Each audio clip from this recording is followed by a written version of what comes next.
We're live. We're live right now on YouTube. Okay, you're all live now. We're live on YouTube. We're live on YouTube. Okay, you got all your board members. Okay, there's a lag, so let's turn the volume Mike, down. do you want me to turn your this so you can see it? I don't know, because it said it's working right now. Okay. But anyway, yeah, I don't know, the video.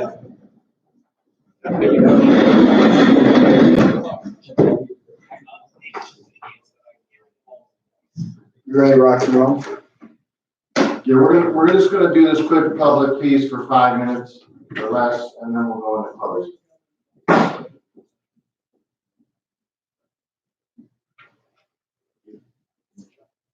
Okay, so everyone can hear?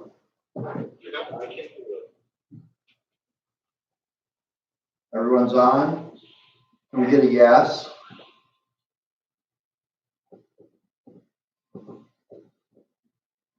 So they're all there with us? Yes, they're all here. Okay.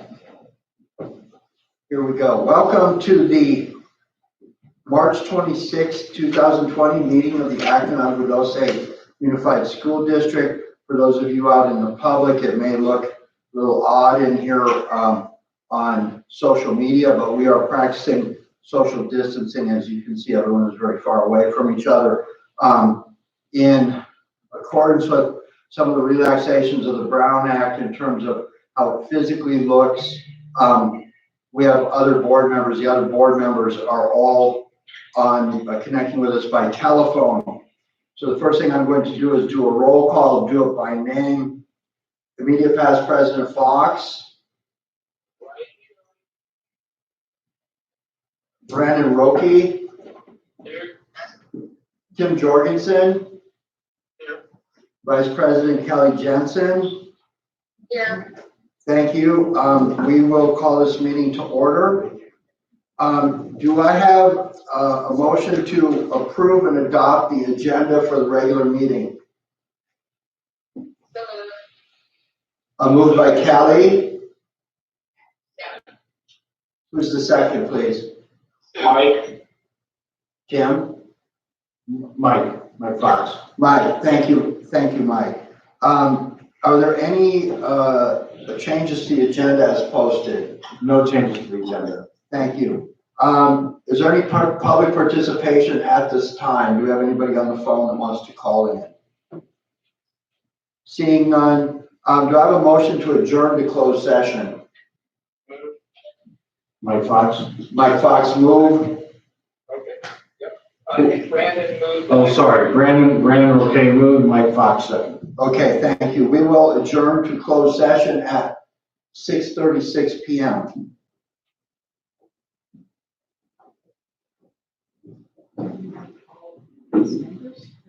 Okay, and for calling into close, we're going to go into the conference room, go with the information that's going to stay right to you. And if there's any issues, we'll go from there. But it's Google Meet and it's on your calendar. Okay, guys, we're still live. Okay.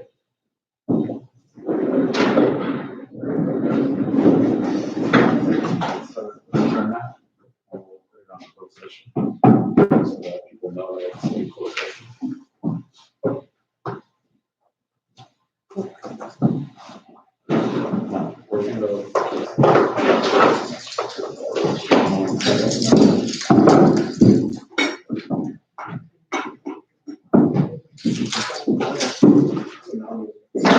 Good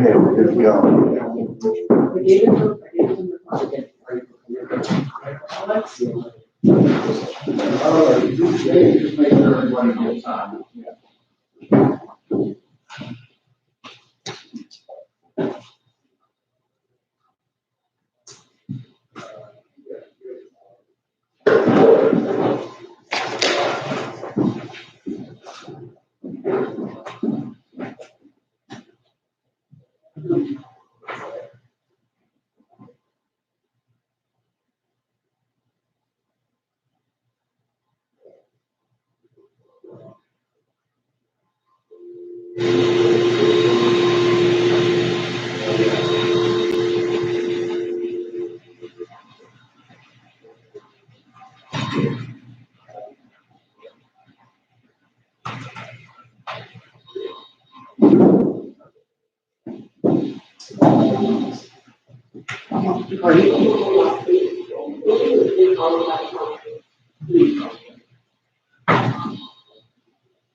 Well, Tim says he's watching now. Oh, yeah, it's still on. What happened earlier? It's on. Now, but at 6:30 when everybody was calling it, wasn't it? There's no one on trying to call. No, I'm saying when the board members tried to get on and they couldn't. They didn't dial the number on the website. They dialed something from an email. No, I didn't do an email.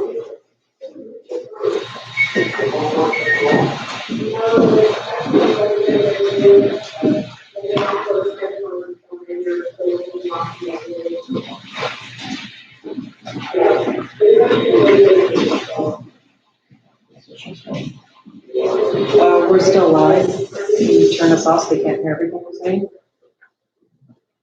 It's got to stay on until it's done.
Oh, gotcha. Wow.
You want to make this? We can see it on the screen. You see it on the slide, you see it. There's nothing good if I watch it.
That's the one.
Just those people that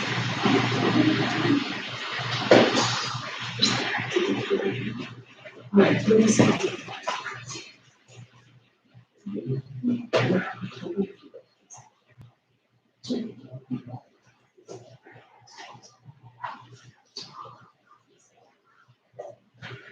you test it? Yeah, it works. It's working now? Yeah.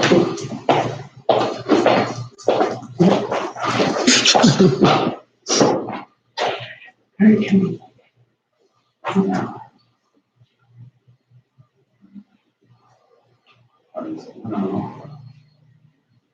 We should see people pop up here then.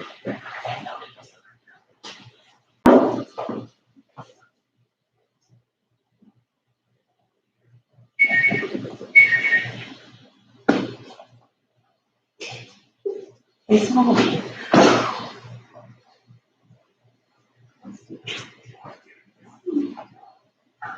Yeah, she was wondering here.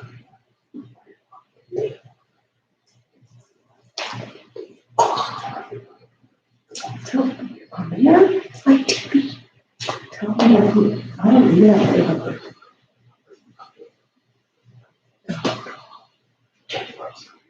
So just talk. Hi, the website number for the ID, correct, has been updated. So the new number is 874-265-461. Anyways, look forward to hearing from you guys. See you soon. Bye. Oh, talk to you. Come on.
Hello, can you hear us? I can. Can you guys hear me? Yes. Okay. I'm gonna mute again unless, you guys need to stop anything out. Sounds good.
Yes. I'm going to hit the restroom quick. Any public speakers that are calling, it's still live. Yes. This one. This one.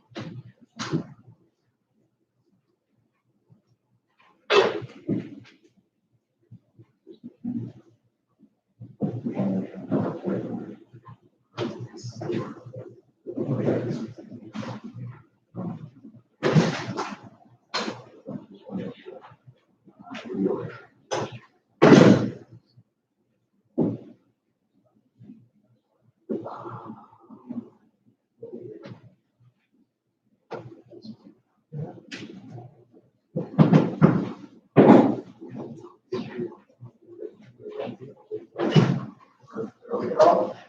Yes, we go back here.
So several minutes.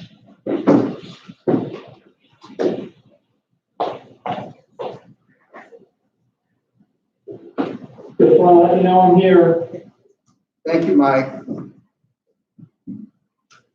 I actually heard all of closed session, and I was fine with everything. Thank you. We're live right now. I understand.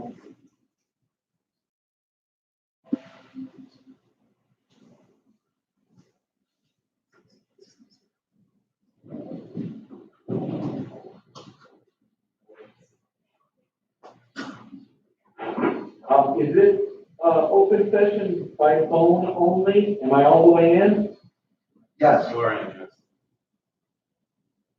Thank you.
Okay, we're getting close. Is everybody on?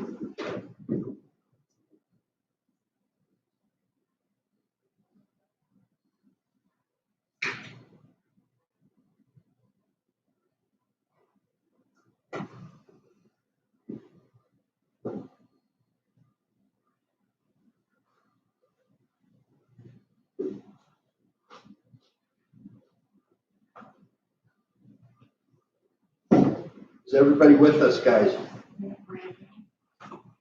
Brandon and Mr. Fox. And Kelly?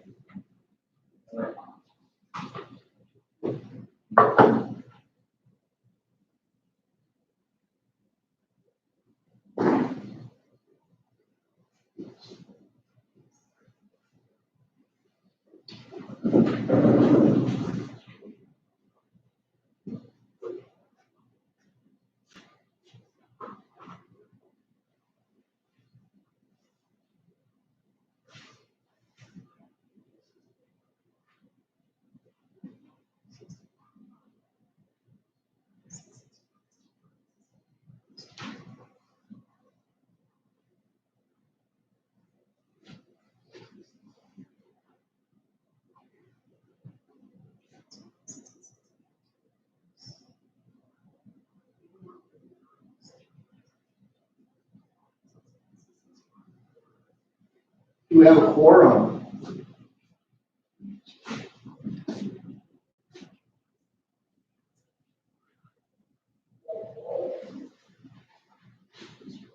I'm just interested in establishing a quorum right now, and I think we have it.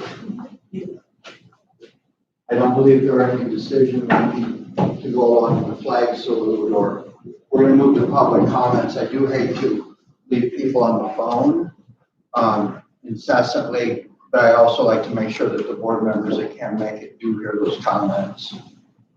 I don't like to translate public comments and tell people how I feel about them.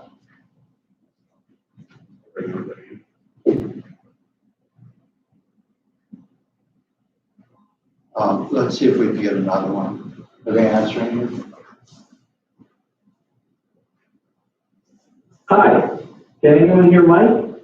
Yes, we can hear you, Mike. I can hear you. Okay, FYI, Kim Jorgensen, called me rather than calling this number, so, maybe he's confused about which number to call. Okay, we'll handle that on this end over phones, and we're live on YouTube right now. So just bear with us. I've got public wanting to comment, and so I'm going to try to get this up as we've got a quorum, but I do want to give everybody an opportunity to get on here and listen to public comment.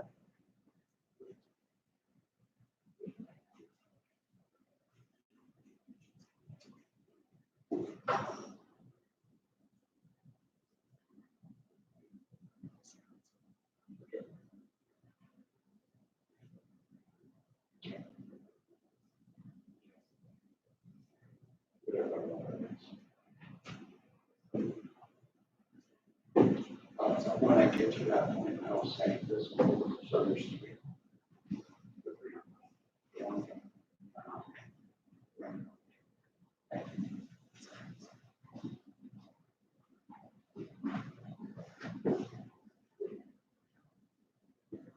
What do we have?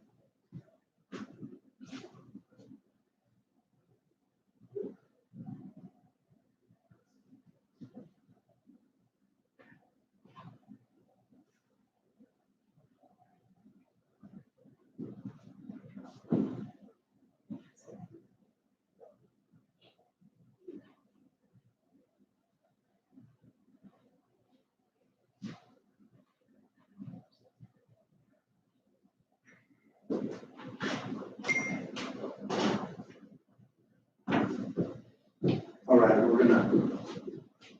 we are going to fire this up. There's 8 people. 8 people waiting.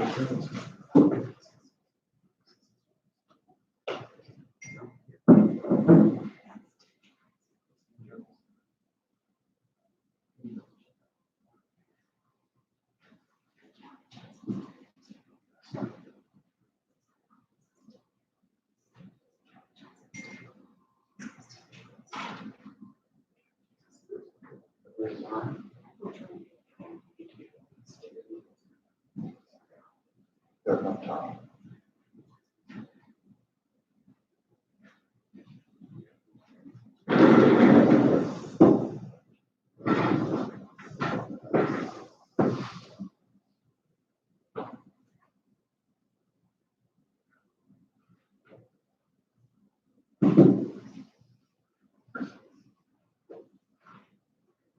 Are we ready, gentlemen?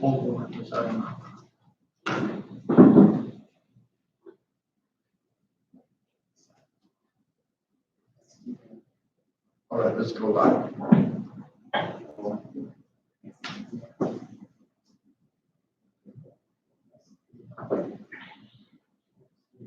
Good evening, everyone, and welcome to the open session of the March 26th, 2020 meeting of the Acton-Agua Unified School District. We have just returned from closed session, and our apologies, especially those of you that are waiting to speak under public comment. Thank you for being patient. This is our first time doing this, and we want to make sure that the board members are present to hear what you have to say, even if they can't comment on that. So we are going to reconvene the regular public meeting at 7:37 p.m. If I can get my pen to work, it'll make it easier for the internet to work. I would like to ask Alex and Caesar, our 2 IT people that are here supporting this meeting tonight, so you all can see it in the interest of transparency of governmental process, to join us and simultaneously lead us in the flag salute. Gentlemen. On the flag. Ready? Begin. I pledge allegiance to the flag of the United States of America and to the republic for which it stands, one nation, under God, indivisible, with liberty and justice for all. Gentlemen, thank you, and thank you for your service to the district. I do have a quick comment to make. I would hope that we would all mute our microphones until we're called on to speak. That said, there has been some relaxation in the process that allows these meetings to happen in terms of the Brown Act, but in terms of the spirit of the Brown Act, that is being maintained in our process. So it's important we carry on the district's business, and I think we're all practicing social distancing. And in fact, you'll notice that most people practice social distancing with me all the time, going back 20 years. That said, Mr. Falsman, pull a mic into you so that somebody's saying it's hard to hear right now. okay, is that better? Perfect. All right, so we've done the flag salute. We're going to move on to the civility statement. And I'm going to interrupt you just for a moment. If that's right, Mr. President, we do have one recognition, which I asked you if we can put a recognition piece in here, but this is recognizing you, Mr. Falsgraf. So I would like to bring to your attention that when board members campaign for their position during an election season or an appointment process, they learn as much as they can about the organization, and that they may or may not have had a thorough understanding of the role that I'm about to embark on when they decide they want to be a board member. And I think we're all well aware of the homework that you did several years before becoming a board member, as you attended many, many board meetings to make sure you understood this organization. Mr. Falsgraf serves in a public capacity in his day job, where there's many parallels between the protocols on that job and the processes that these two public organizations engage in. At the direction of the board president and all of our trustees, I worked with and supported our parent group's presidents in developing the civility statement which you're about to read. The board approved at our last meeting that civility statement at your recommendation. On behalf of PTSO President Angie Martin, Boosters President Kayla Herzl, PTO President Zoe Southwood, and Vice President of PTO Veronica Haneke, I'm proud to present with you a plaque. As you jokingly said at the last board meeting, you did not expect to see the statement on a plaque. But the parents felt, and I wholeheartedly agree, that there is a need to make a plaque. It's symbolic of what you stand for, what you hope to leave as part of your legacy as board president and for the future. We're pleased to present you with this plaque and request that you read for the first time the civility statement, the contents of this plaque.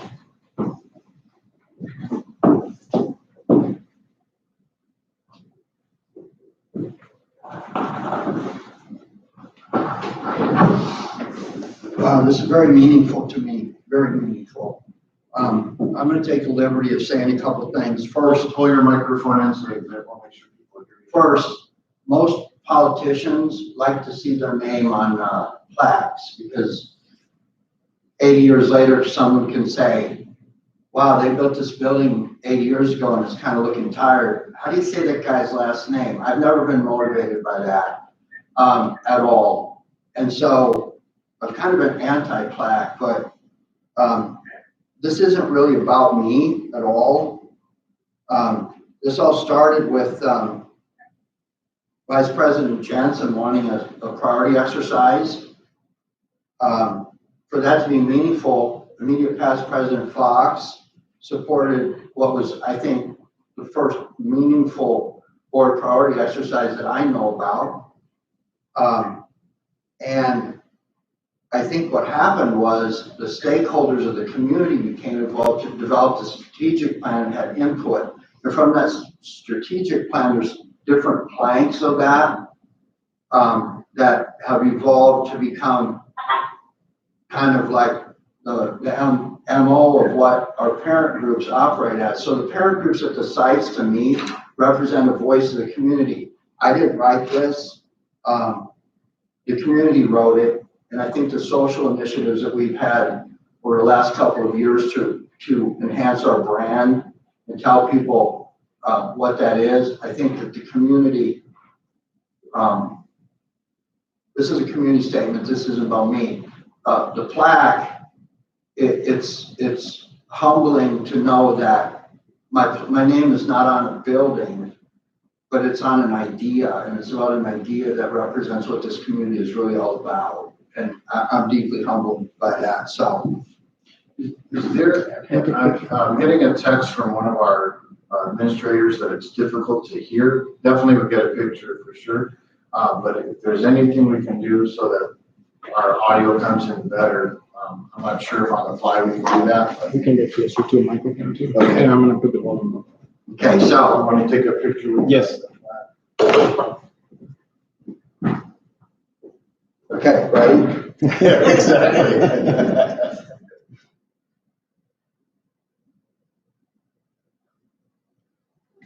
The last thing I would like to say about this plaque is I think I could make a guitar out of it. Anybody knows me knows what that means. That said, the board approved this the last meeting, and I very much appreciate that. So here we go. When conducting the district's business, we will strive to communicate clearly and concisely with respect for the time of others, listen objectively, carefully considering the opinions of others, understand the counterproductive effects of disruptive, demeaning, and intimidating behaviors, understand and respect district policies and procedures, and maintain a respect for the rich history of the district and the efforts of others who have served in the past. And then at the bottom it says an initiative of Ken Falsgraf Board President, 2019, 2020. To the parent groups out there at the sites, you are really the liaison between all of our parents and the administrator and the superintendent. I so appreciate the work that you do. That said, thank you, everyone, especially board members. All right. Moving along, it's time for public comment. Now, since we can't see who you are, what I've asked the IT gentleman to do is to look at the phone numbers. If you are the one that has the lowest phone number, the last two numbers in the phone number, we will ask you to speak first. There will be a timer that maybe you can see on YouTube, maybe not. It's 3 minutes. Thank you for calling in tonight and taking your time. And let's start with the first caller. When you get on and you're prompted up, please state your name and then talk to us, please. Remember that we won't be making any comments. It's against policy for us to make those comments, but we're certainly here to hear you. Fire up the first one, please.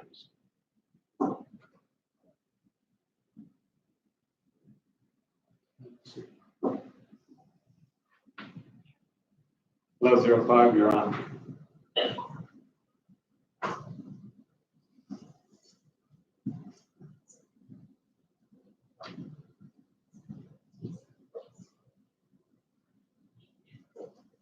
(6405), you're on. You can speak. I'm sorry, this is Walt Schwartz. I'm just listening in. Thank you, Walt. You set a time record there. Next caller, please.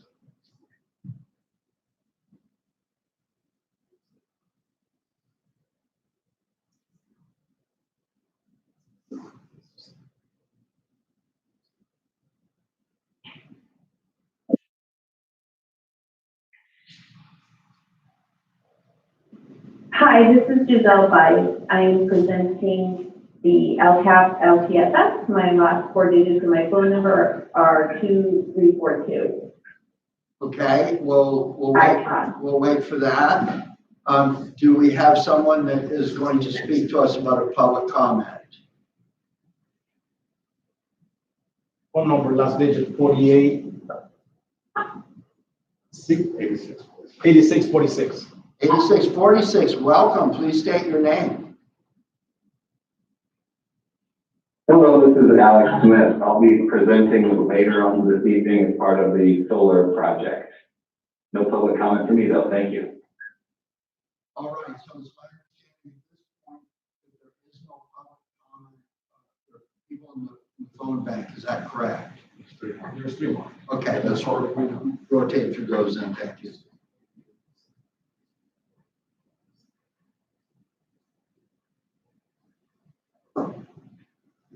(8460). If your phone number ends in 8460, you are on.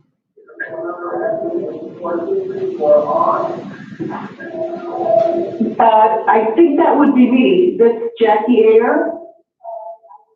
Jackie, I'm so glad you're out there. Please talk to us. First, I wanted to say thank you to Superintendent King for getting back to me about the lesson plans at Vasquez, and Principal Brockaway did contact me about that, and I'm glad to hear that's going forward. I do have some concerns about the solar program, and as you know, I've been working on that issue with trying to get providers involved in a way that makes economic sense for the district. So,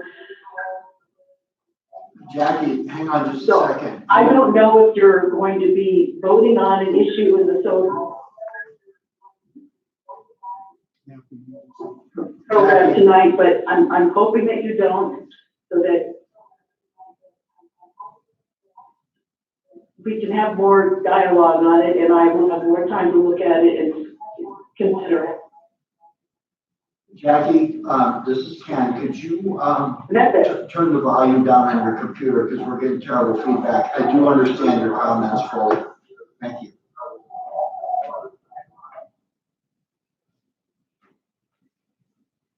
Next caller. I can do that. I can only hear you though through the computer. For some reason, you're not picking up on my phone. That's okay. Does that conclude your comment?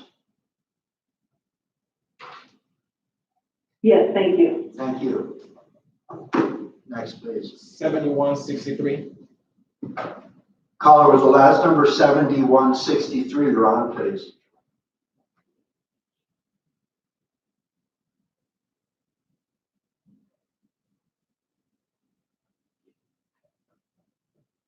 Caller with the number ending. I have no comments at this time. Thank you. Any more? No more. Thank you. That concludes public comment. I want to make sure that everyone understands that we could hear Jackie's comments clearly. Thank you.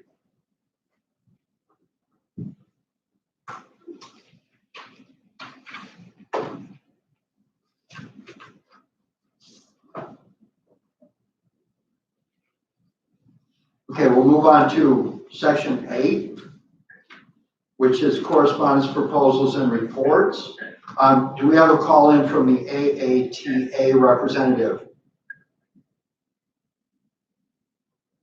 Hearing none, thank you. 8.02 CSEA representative.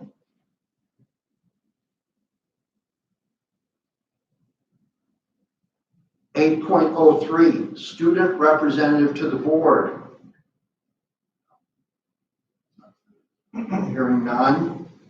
And so that brings us to 8.04 superintendent to gold standard report. Okay, what I've done tonight to honor our time and the time of our audience is condense my comments into one comment that's approximately 5 minutes, I would guess. Typically, my comments last about 20 minutes, and I break them apart with slides and videos, so we will not do that this evening. Of course, my focus is on the coronavirus update and what our plan is with instruction, personnel, business services. So comprehensively, I'm going to share all those pieces. At the district office, we continue to practice social distancing. As time goes on, we find ourselves refining the practices, and now we're including sign-in and sign-out sheets at each school site.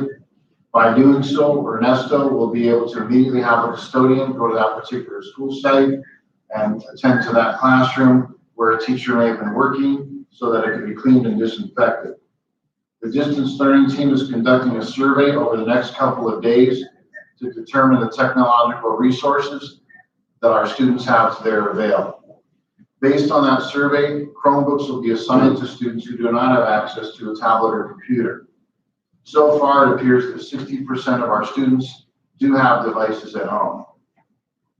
The next thing I'd like to talk about is the status of our closure. At this point, the school remains closed to the public through May 5th, 2020. Should we return to school, teachers would return on Monday, May 4th, and give them a time to prepare their classrooms, and the students would return on May 5th. Based on current information and updates that we receive daily from the county as well as the state, there is a possibility that we would not be opening our gates to the public this school year. And I'm sure many of you have heard the same. We will continue to keep you informed as we get more information and advisals from both Los Angeles County Office of Education and the California Department of Education. I'd now like to give you an update regarding the meal service. This goes to show how productive we've been on that end with providing meals to children between the ages of 0 and 17 years old. For High Desert School, the Grab and Grow lunch program started on March 16th, serving 35 students. 17th, 50 students. Following day, 94 students, 118 students, 182 students on March 20th. The following week, which is this week, on Monday, we served 195 students breakfast and lunch. All of these are breakfast and lunch counts. On Tuesday, we served 192 students at High Desert School. And then yesterday, we served 209. So you can see the progression going up. If we include the remote stops where our bus transportation goes to remote stops in Agua Dulce, the numbers go as follows. They started at 47 and went up to a total yesterday of 308 lunches served. That's combined at High Desert School and remote stops. On the instructional side of the house, the distance learning team has done an amazing job preparing staff and planning for instructional delivery this coming Monday, March 30th. For example, they put together online training courses for our teachers to learn and practice the use of video technology in the classrooms. Each of our sites have been involved in department and grade level planning as they're restructuring their instructional practice for this new learning environment. Parents and students have been asking important questions about instruction. We've received questions like, will the work I do for my teacher be graded? I received a very articulate email from a student asking about that. How will I not fall 2 months behind in my classes? Also asked by a student. What if I don't understand the lesson? Depending on the grade level, department, and teacher, instructional delivery may vary. There are factors that come into play such as teachers' personalities, instructional methods, and some teachers may require students to produce projects that demonstrate math or science skills or writing, for example. We will be providing on Monday, March 30th, students with instruction, feedback, and accessibility to your classroom teacher.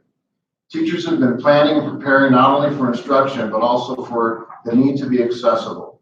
Teachers will communicate so you know how to, when, and contact them with your questions and concerns. And we appreciate your patience during the past 2 weeks to allow that gearing up for the distance learning to take place. Regardless of the variables, we're here for you, parents and students. If you have questions for your teachers, please do not hesitate to reach out. We're in a situation that no teacher, parent, or student expected to be dealing with. This is a strong, small community, and together we can all make the best out of the situation for our students. I encourage you to reach out to teachers for any questions or concerns you may have. I'm proud of our administrators and teachers as they work collaboratively to ensure continued learning for our students at home. Here's a few examples of how that collaboration has manifested itself. At Meadowlark School, grade levels have worked together, choosing key standards that would be most beneficial and important for next school year. Being sent online as well as available for downloading are many resources. They have private Facebook videos that the teachers at Meadowlark have created, reading stories and providing quick lessons directed towards their students. Our teachers at Meadowlark are creating office hours, allowing parents to ask questions or even having students call in just to say hi. Ms. Toledo has gone above and beyond, calling every single student from her school this week. She's up to letter P. At High Desert School, grades 7 and 8 have started to work on projects with students before we were closed. They will continue to work on those projects from home. They're going to provide weekly check-ins. They're going to continue their TED Talk projects, their plant projects from science, and it will very much be a project-based learning environment. In 8th grade English, they're working on, for example, comparing the Diary of Anne Frank with the current situation today that we're dealing with as students are kind of sequestered to their homes to a large extent, and then combine that with journal writing. So there's many things that our teachers are doing at the middle school to provide continued service to our students and a variety of communication methods for students and parents. At the high school, just another example of what they're working on. The math department has done an excellent job, as all the departments have, but I just want to share that in terms of the math department, They collaborated, they came up with their office hours, they decided again on what standards would be most important. They have done the articulation through the end of the school year to make sure that there's lessons provided to students, that they will be held accountable for completing that work, but that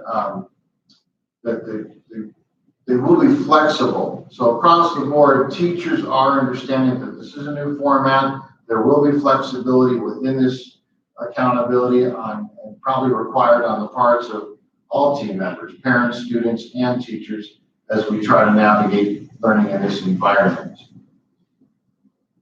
Professional development for our teachers. We have our tech teachers, one from each site. So I want to thank Ms. Chun. I want to thank Ms. Van Orden. I'd like to thank Mr. Kralik. They've all put their heads together along with our administrators to make a professional development opportunity. For example, some of the mini pop-up videos and online topics that they can sign up for, how to use Zoom, Google Meet, and Google Classroom. Tomorrow they're posting one assessment where teachers will be developing and sharing ideas in different ways that students can be assessed using distance learning. I hope that you're all keeping safe and healthy by practicing social distancing and also making sure to go outside to get fresh air and taking a walk, for example. Not only are all of us dealing with the impact of COVID-19, but many of you at home may be facing financial hardship as a result of the tremendous impact this is having on businesses across the country.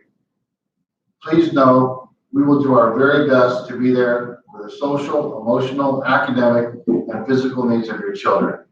Thank you very much. Thank you, Mr. President. Thank you, Mr. King. It is now time for 8.06, board member comments. I'd like to start with Media Past President Mike Fox.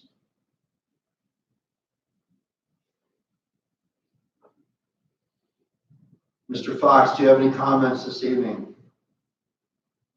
I think I'm here. No comments tonight. This is a difficult enough meeting with everybody trying to hear each other. Thank you, Mike. Mr. Brandon Roque. I just have something really quick. I just want to thank everyone that's participating in the meeting through the live view or over the phone. And over to you, President, thank you for your patience and understanding while the district tries to navigate this truly unprecedented event. We're going to get more through this with you guys and with the help of all of our staff. Thank you to everyone for what you guys have been doing. Thank you to everyone in the district and all our teachers for reaching out to our students, trying to continue our educational curriculum over the internet through distance learning. It's truly amazing to hear some of the stories from our community about teachers reaching out and continuing lesson plans. Thank you, Brandon. Coach Jorgensen, what do you have for us tonight?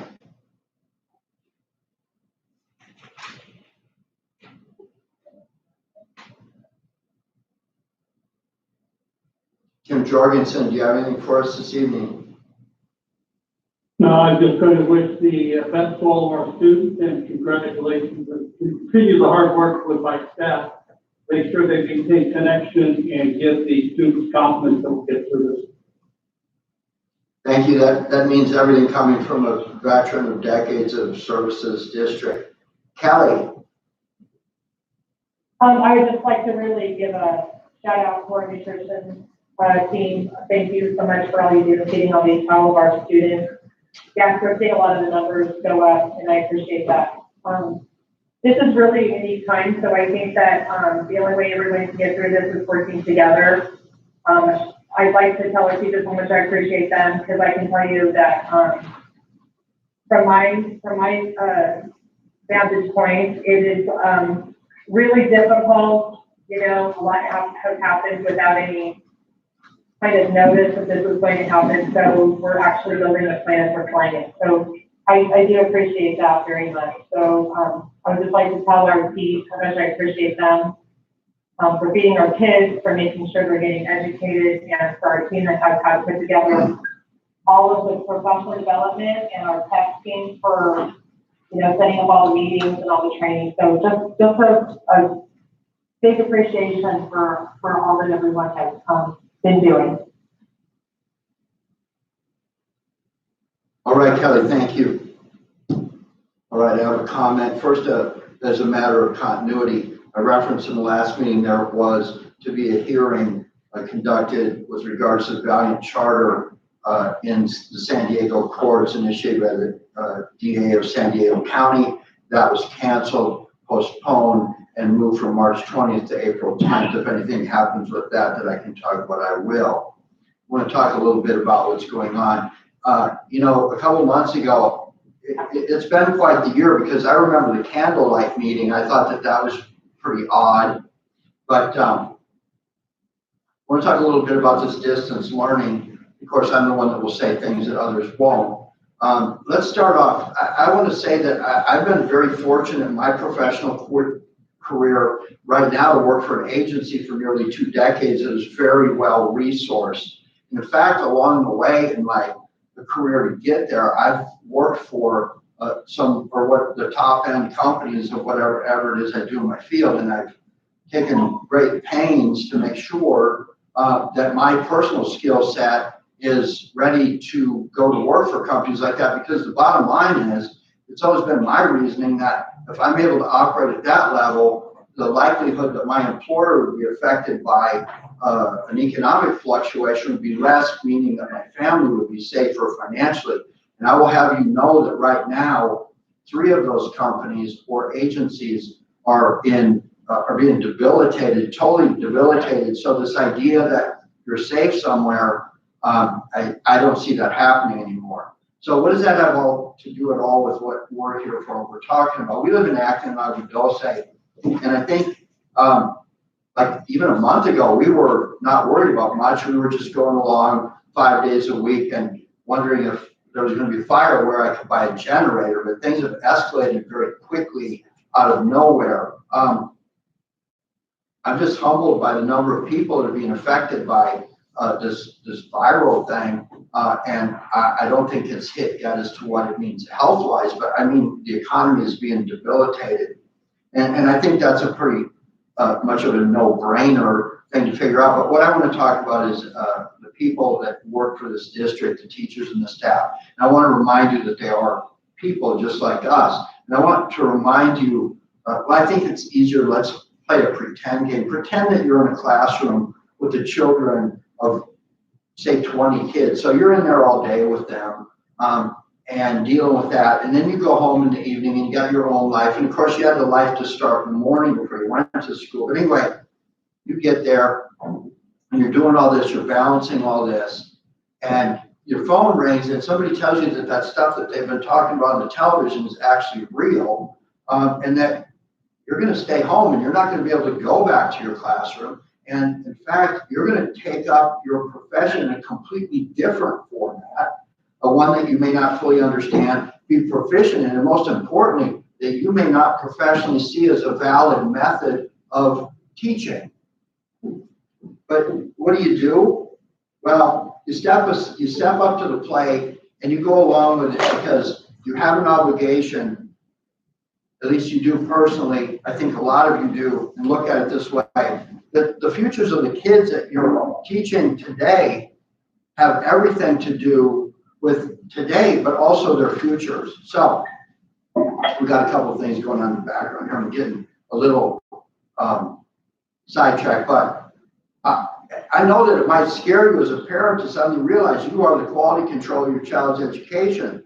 You are the buck that stops here for the kid who's constantly disrupting the class, because they may be sitting in your living room right now. You may have heard all these rumors about certain teachers or staff members being this or that. Well, guess what, son? You can watch on the television right now to see if that's real or there's been an excuse. Almost forgot. You know how people complain about the school lunch program? You're going to be able to fix that at home, because now you're going to be cooking the meals that everybody's going to love, right? Oh, joy. So guess what? You are going to become the behavioral counselor. You're going to become the principal. And this is all about now some of the issues that we have to deal with as administrators and teachers and things are going to be right in your living room, because you have suddenly become your child's, what did I write here? Director of education for each of your children. Well, I think you've been that the whole time, right? So that shouldn't be a shock to you. I'll end by saying this. You know, some people's lives have changed dramatically over the space of a week. And what if at work you were suddenly faced with doing something that you'd never done before, in a way you've never done it, in a way that you might actually question whether it's valid for you or not, because it flies in the face of classroom, seat to seat, face to face. I'm standing up here and ready to walk over to your desk and help you.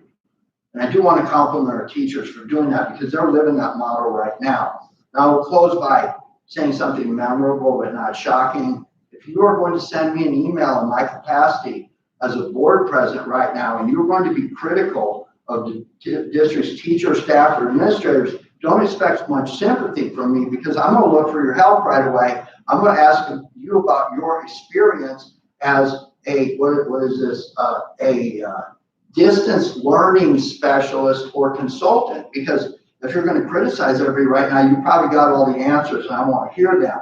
But if you don't have those answers and you want to know how to approach district staff to talk about them and your concerns, I got this new thing right here called a civility statement. I'll lend it to you for a day or two.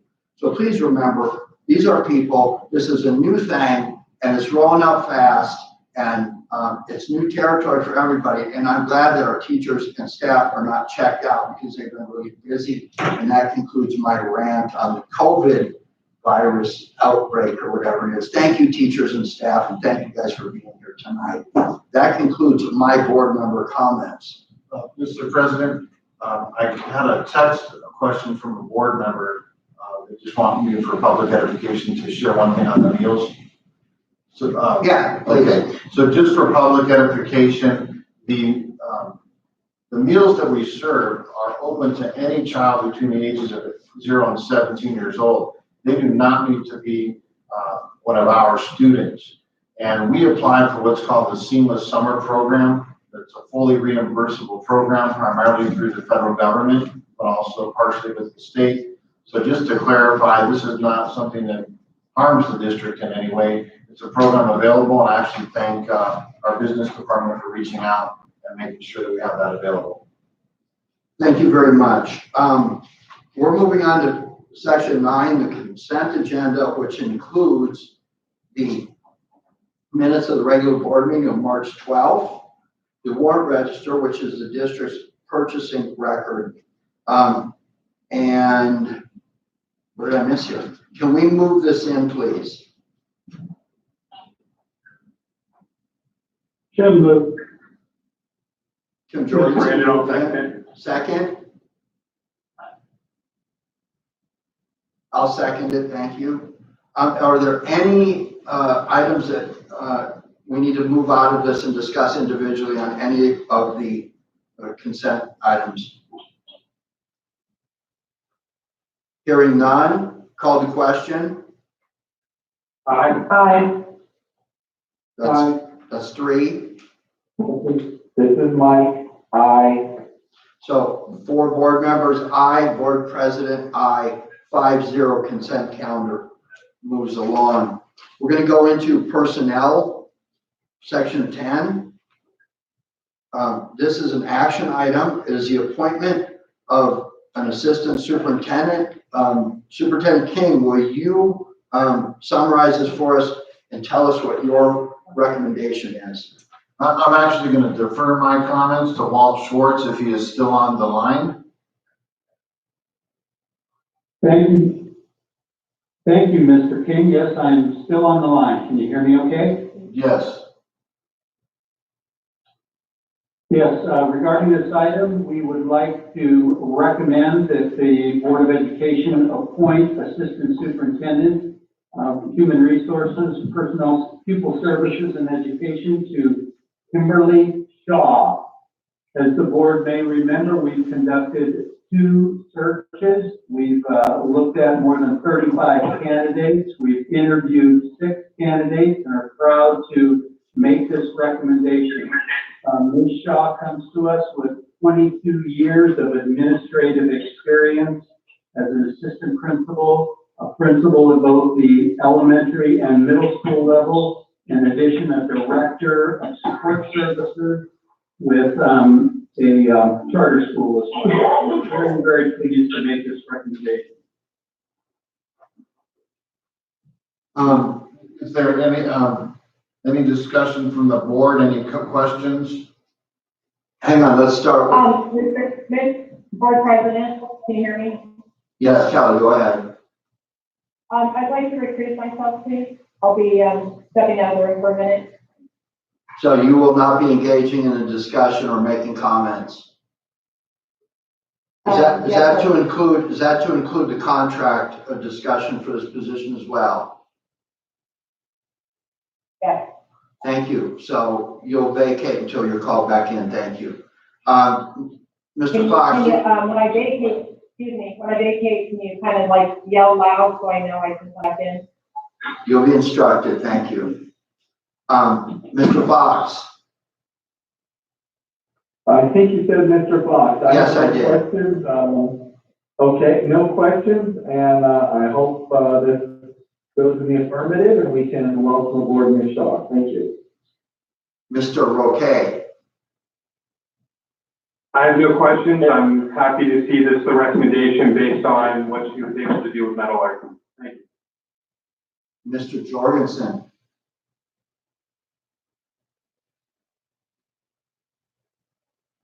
Coach Jorgensen. None. Thank you. Kelly has recused herself. As always, I'm going to ask you, with the Director of Human Resources making this recommendation, is this your recommendation to hire this individual? For the position of Assistant Superintendent of Human Resources, People Services, and Educational Services, yes, that's our recommendation. So it is the superintendent's recommendation to hire Ms. Kimberly Shaw as the Assistant Superintendent of Human Resources, Pupil Services, and Education. As always, I will remind you, this employee has now become your baby. Thank you. Do we have a call to question? No. Mike Fox says aye. Okay, with one board member recusing, 3 board members aye, board president aye, so it's 4-0-1 recusal. Let's move along to approve the contract for the same position, Kimberly Shaw, Assistant Superintendent, Human Resources, Pupil Services, and Education. Larry, would you tell us about this, please? Again, Mr. Schwartz, I'd like to ask you to share about the specifics of the contract and what we're recommending the board for approval. Yes, we're asking the board to approve a contract with Ms. Shaw for a 3-year period, effective with the 1st of April through June 30th, 2023. The contract is based on the step 4 of the salary schedule for the assistant superintendent position at $141,000. And we recommend that the board make this approval. Thank you. Let us start with Mr. Fox. Do you have any comments? No comment. Mr. Roque? I have no comments. Mr. Jorgensen? None. Thank you. Superintendent King, does this represent a substantial cost increase to the district? It does not. It's actually very close to the what the previous salary was of prior individual. Yeah, is the benefit package of this employee equitable with other employees in the district? That's correct. Certificated management has what's a quote "me too" clause with our certificated teachers, and it's in alignment with that. Thank you. That said, let's call this to question. Wait, one last thing. This is the recommendation of both the director of HR and yourself. That is accurate. All right. Let's call the question. This is Mike. Aye. Ms. Brandon? Aye. Tim, aye. 3 board members, aye, 1 recusing, board president, aye, 401. Congratulations, Kimberly Shaw. We are expecting you to do great things. Notice I used the word expecting you to do great things. Moving on, 10.03, staff evaluation services. My understanding is this is a consultant who we've used before to objectively evaluate an employee of the management of this district. Mr. President, Yes, did you call Kelly back here? yeah, we should do that. Do we want to? We have a forum. Kelly, I can text you. that was a government process joke and no one's laughing, really. Call her again. Kelly, welcome back. I'm back. I can't really hear you that well, Ken, but What I said was, now that you're back, if you give me $100, I'll tell you what happened while you were gone. We are moving into 10.03, staff evaluation services, a contract with consultant Dennis Smith. I'm kind of hesitant to get into too much detail about this, but somebody in administration of the district will be evaluated using this person as a mediator. We have used this person in the past. Let's start with Mike. Do you have any questions? I have no questions. I support this. Brandon, No questions. Tim, None. Kelly. no questions. I support it. Okay, guys, the expectation here is that when we do evaluations, that a baseline of performance is established. That has been done. There are goals set. Those are known. And the performance of the employee in the past, as well as the goals for the future, will become a part of this. Call to question. This is Mike, aye. This is Brandon, aye. Tim, aye. Kelly, aye. Board four ayes, board president, aye, 5-0, aye. We're going to go into business services. I'm going to take a little bit of, I'm going to kind of go out in the weeds here a little bit. I don't want to reference anything or comment about anything that came up in public services or in public comments, but is it absolutely critical that this information item and discussion occurs this evening? Is there a possibility that it could be tabled at all? We can definitely table if that's the board's desire. We can do that. Let me make the liberty of asking this question. Do I have a board member that is making a motion to give us a little bit more time? Because it's not an action item, it's a discussion item. Do I have? Mr. President? Yes. With this item is not for action, if you'll notice. Yes. And I don't see any reason why we should delay it any further. Okay, does everyone agree with that? Tim, yes. Because it's a discussion item, not an action item, I'm in agreement for it as well. Kelly, yes. Okay. Yeah, there's nothing to vote on here. I'm in favor of tabling it, but this is the wonder of governmental process, and this is how things work. Larry, take it away, please. Okay, and I think I understand Mr. Falsgraff's concerns. So I'm going to share a couple comments that I hope help. I hope Jackie Ayers is still on the line because I appreciate her comments as well during public input. And so a couple thoughts here. Number one, as it's already been stated, is not an action item. Number two, just to kind of go back quite a bit in time, the board gave us previous direction. Ms. David's on standby. She'll probably correct me, which is okay. I'm going to guess about a year ago, sometime in there, the board gave us direction when Somas was here at that time to go out and look at other potential consultants that could help us provide solar shade structures and what I call free shade, and help us with that project. We did do our homework, we did it diligently, and I really want to thank Ms. David for that as well. But Ms. David and I met with 2 other organizations. Both of them did a project analysis. They tried to compete with SOMAS. They were unable to compete with SOMAS on several levels. And so therefore, we were not able to bring back any other consultant contractors to provide a competitive bid. SOMAS truly is a unique entity, and I can let them explain more about that, as well as Ms. David. The one that we will get into it more in here, but there was a challenge at one point to ensure that it was not going to cost the district anything out of pocket. They addressed that concern, and they were the only contractor vendor to be able to provide that.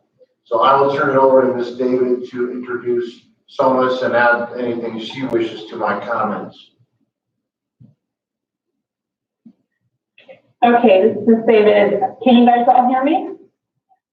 Yes. Good. Okay, excellent. Okay, so I'm not sure that I can necessarily add anything to what Mr. King has shared, other than the fact that one of the things I do want to point out is, as he noted, just to expand a little bit upon that, some of the criteria we use when selecting contractors to get proposals from was one of the biggest priorities, of course, is can they create a savings? Another major factor was that we wanted to select a company that had experience not just with solar energy, but solar energy in school districts, because doing a project in a school district is very different than doing it in an open piece of land or even a private property where there may not be 350 or more students around. So that was a big priority for us. We also were interested in what benefits they could provide to us with education supporting our science and other sorts of educational opportunities. So those were some of the criteria that we looked at when we were selecting a provider. And so I can see that you guys are actually projecting the slide, but for anybody who's online, if you can open up the PowerPoint attached to your agenda, I am going to have Mr. Alex Smith and Mr. Roger Galisi present for us this evening. They are from SOMAS Solar. They are the company that was able to present a proposal to us. They were here.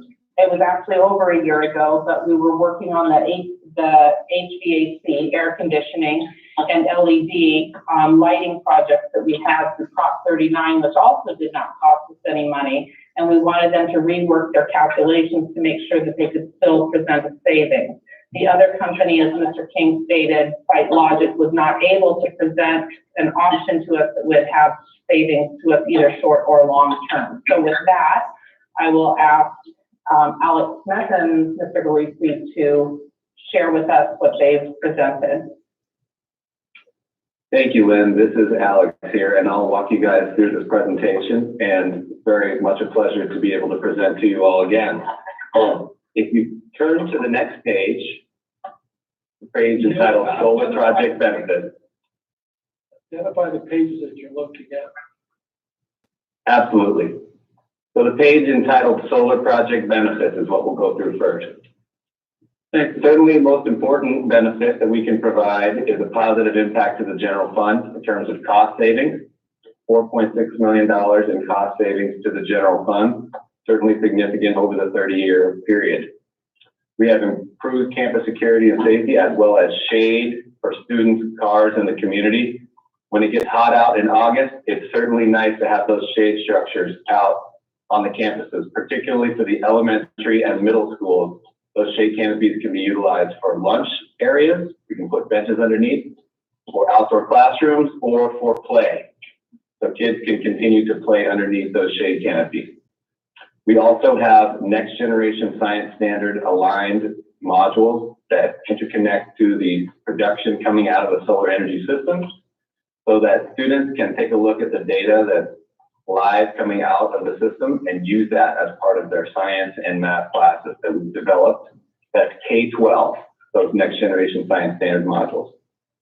In terms of community partnership, as things are moving forward out into the future, certainly the ability to create local jobs and to be able to create an economic benefit is significant as well. And so that's something this project would bring to the table. Also with renewable energy, there are no emissions with the electrical generation we'd be creating. So the environmental and human health benefits would be significant and bring positive things for the district as well. I'll move on to the next page, which is a graph that shows the long-term history of utility prices here in California. You can see that 44-year compound annual growth rate is just over 5%. And while that trend is not linear, it does go up and down over the course of time.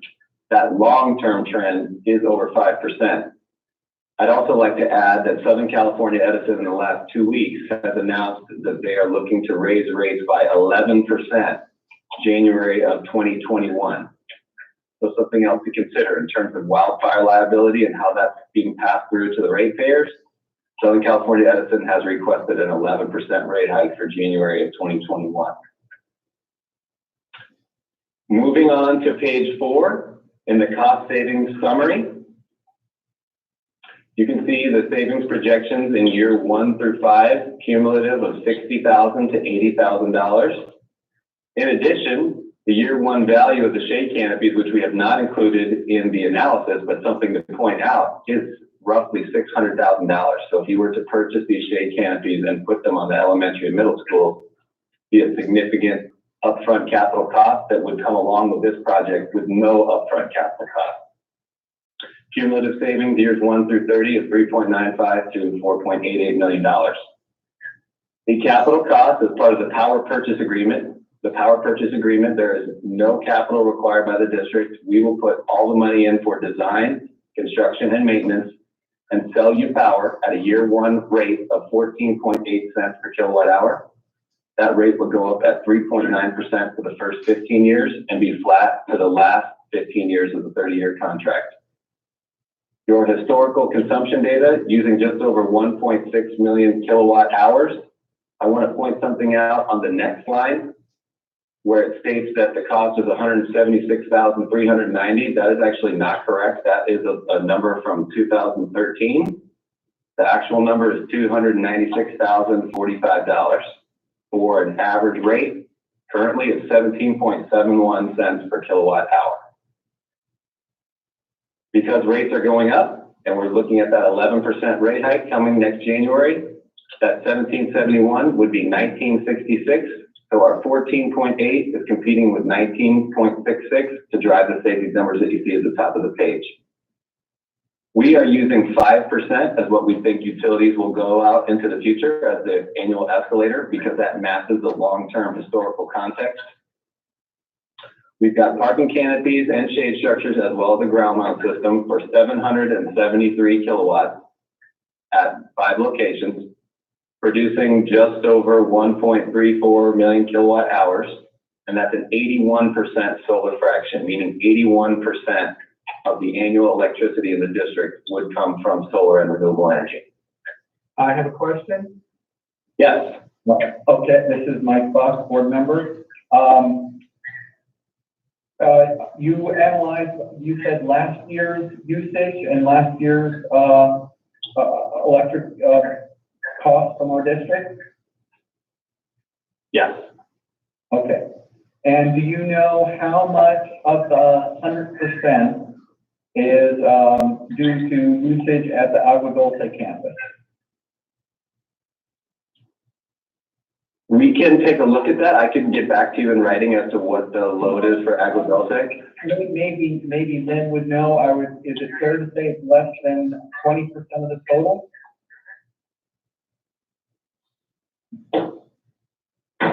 I would have to get back to you on that. Okay, let me tell you what. I think that's a fair assumption. Off the top of my head, it's probably 1/5 because the schools are approximately the same size.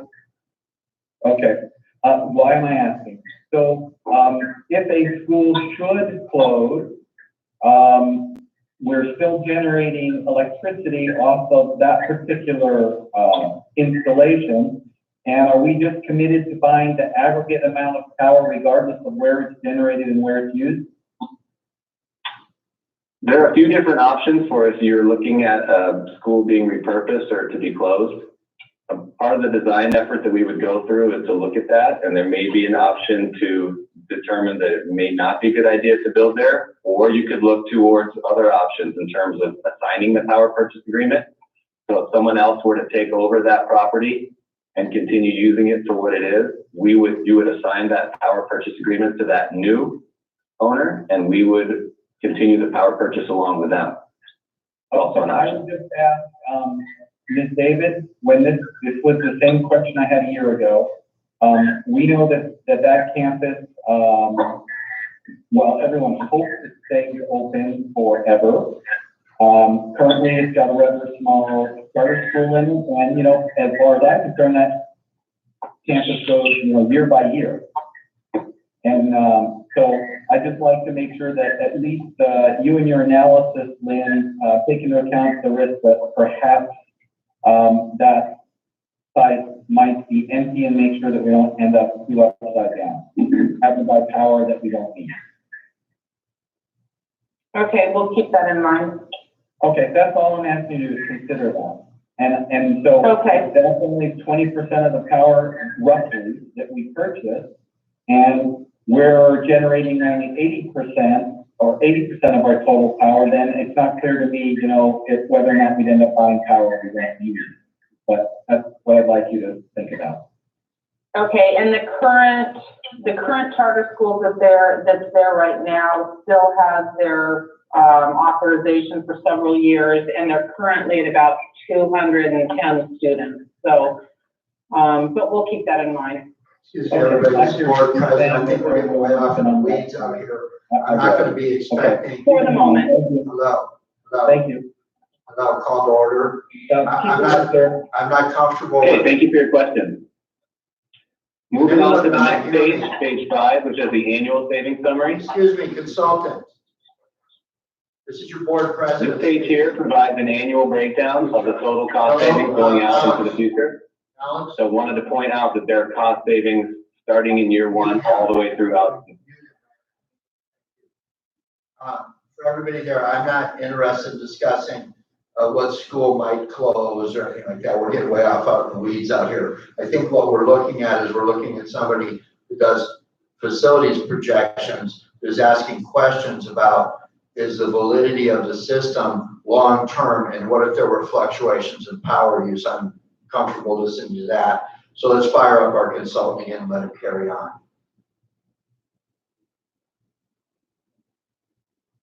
Thank you. Moving on to page 5, which is the annual savings summary. I wanted to point out that there are cost savings in year 1 all the way through year 30. And those cost savings escalate as the utility rates rise, as well as in year 15, the price of solar stops escalating. So I wanted to point out that total savings as well as annual savings. So the increase could be, I have a question quickly, the increase. Hang on, well, mute everybody, please As of mute the rate everybody. of their rate. Please mute everybody. Mute everybody. Stay lower than. Okay, so here's what we're gonna do. We're gonna let the consultant finish his presentation. Then I'm gonna go to each board member like I always do. And we'll cycle through all the board members but I'm interested in hearing all the information from the consultant.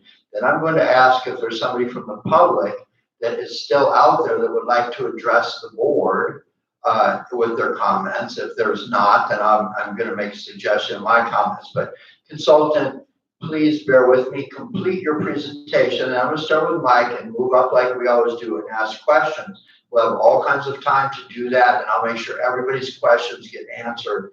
But again, we're starting to get way out in the weeds. I can't even figure out where we're at right now. So unmute everybody. If you're happy with that, great. If not, great. But consultant, please. Please bear with me, complete your presentation. I will start with Mike. Okay, guys, I'm back. Just finishing up on page 5. And I thought there was a question there regarding where we are. So I just wanted to point out we're on page 5 where it's titled Annual Savings Summary at the top. And this table shows that there are savings in year 1 all the way out through year 30. So I wanted to demonstrate that to you. Moving on to page 6, where we have a graph of solar versus Southern California Edison. The red line is the price of solar and the power purchase agreement. And you see that at year 15, that it stops escalating and it's flat for the last 15 years. We are using 5% as our rate of escalation going out into the future. That's that green line. But you can see even if Edison were to only go up at 3.5%, the rate of solar is still well below the price for Southern California Edison. To be clear, the financial risk that the district is taking is if Southern California Edison's rates go down or stay flat for a long period of time, you may pay more for power for solar energy. So I do want to put that out there. That is the financial risk. But you have to consider that against the risk of our Southern California Edison's rates going to continue to go up. And Southern California Edison is also not providing shade canopies, renewable energy, and educational programs as well with the electricity that they're providing. Something to consider. Moving to page 7, you can see the look of some of the carports and shade canopies. Got some at Laguna Hills High School and Chaffee High School and Rancho Cucamonga. Many of you have seen some of our structures in Santa Clarita and the Antelope Valley as well, so I'm sure you're familiar with the look of these canopies. On the following page, the look of solar shade structures.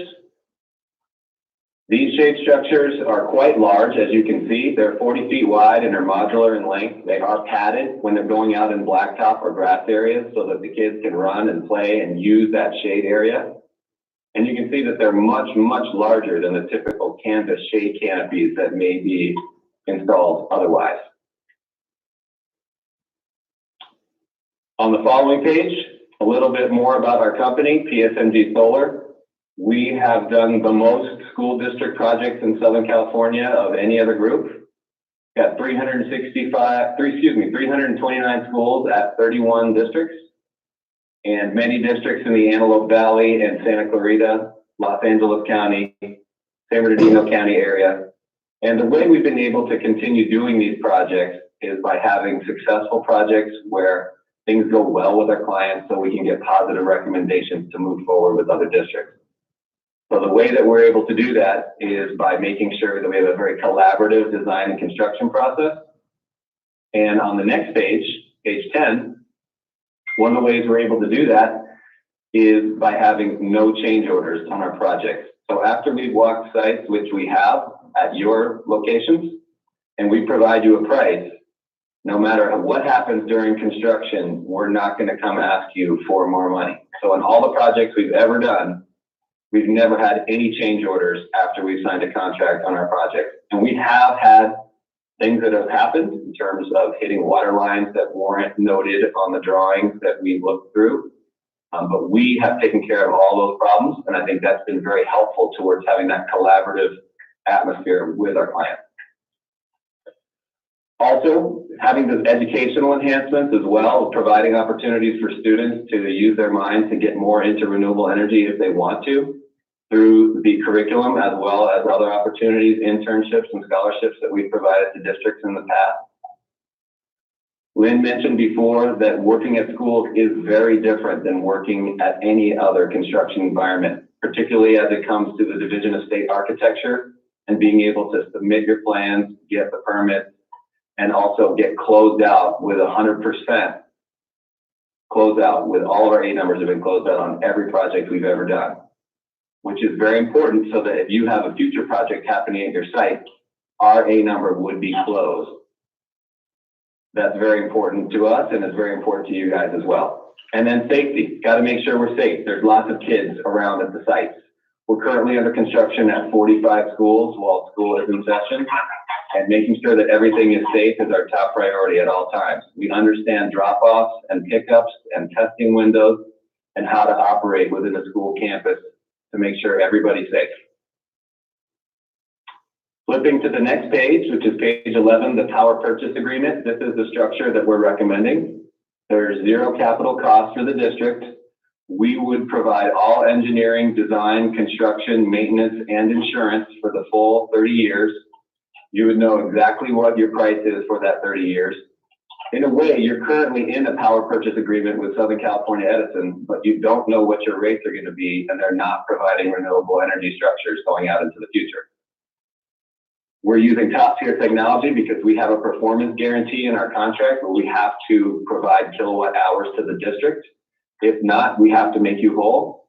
So we're very much both aligned to have the system work. We want it to work because that's how we make our revenue back, and you want it to work to save money for your general fund. At the end of the power purchase agreement, there are 3 options. First option is removing it at no cost to the district. Second option is you could buy the system at fair market value that's set by an independent auditor.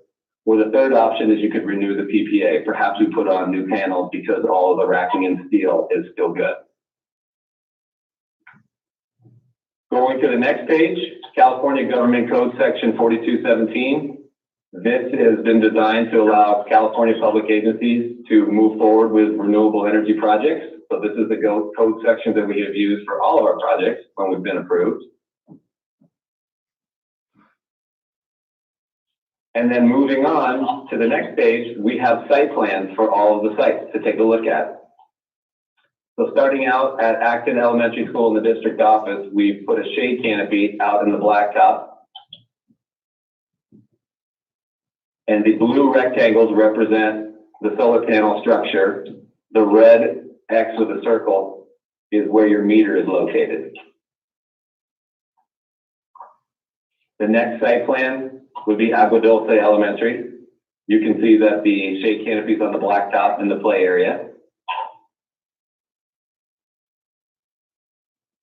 The next site plan is at High Desert Middle, where we have 2 shade canopies, one that is in the quad area and one is down by the field.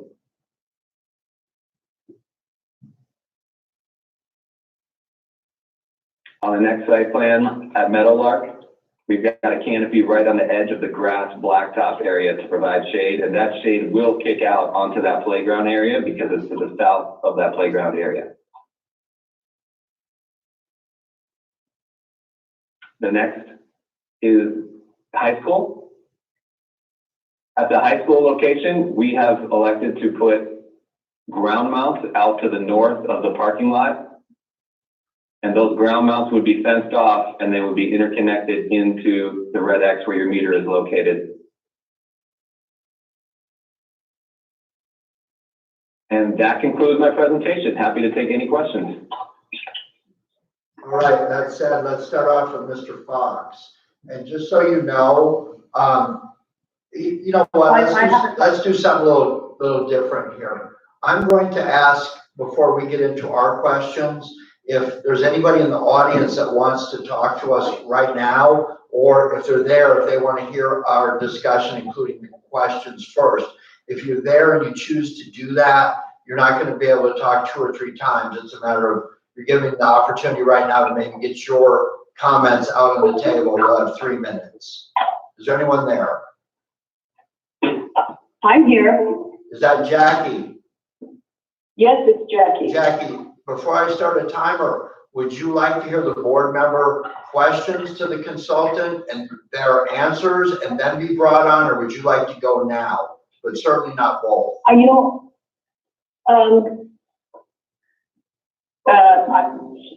You know what, I'll just go now because I have faith that our board members will ask good questions. Thank you, ma'am. And also, I don't know if you're cutting in and out. I keep having to call back in. I'm not sure I'll be able to have you pass this. Timer's going to start. Here is my comment.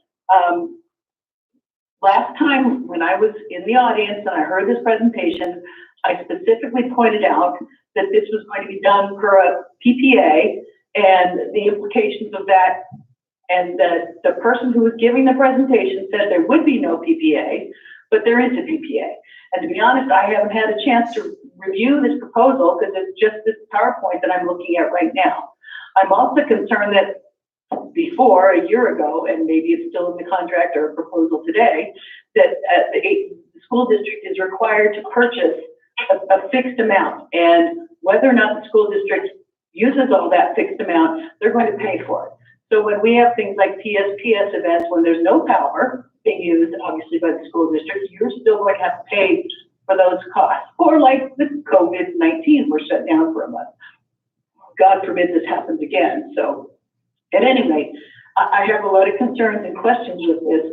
Also, it needs to be factored in, or at least they should discuss the fact that during peak times in August, when they're making the most amount of money on this solar facility, the school district and the school itself is not using hardly any power at all. So they will be making a lot of money during peak, and I'm not seeing that really translated to the rates that they're proposing you pay for this project.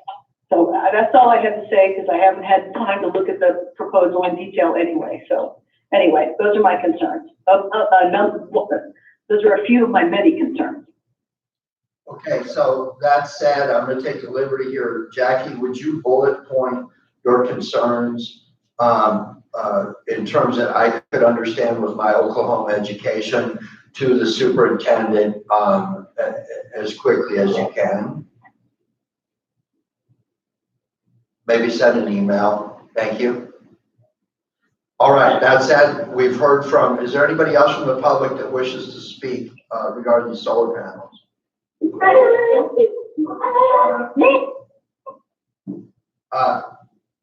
No? Good. All right, now we're going to do this in orderly fashion. We're going to start with Mr. Fox. I'll loop through an additional time once we're done to make sure that if something a board member asks and triggers something in you. So I'll loop through this twice and then we'll try to get this closed out. Mr. Fox, would you kick this off, please? Yes, thank you. First, I'd like to thank Ms. David and Mr. King and the speaker. I'm fully supportive of this. I understand that, there's different times of the day when power is worth different values, but if we shopped it, we shopped it.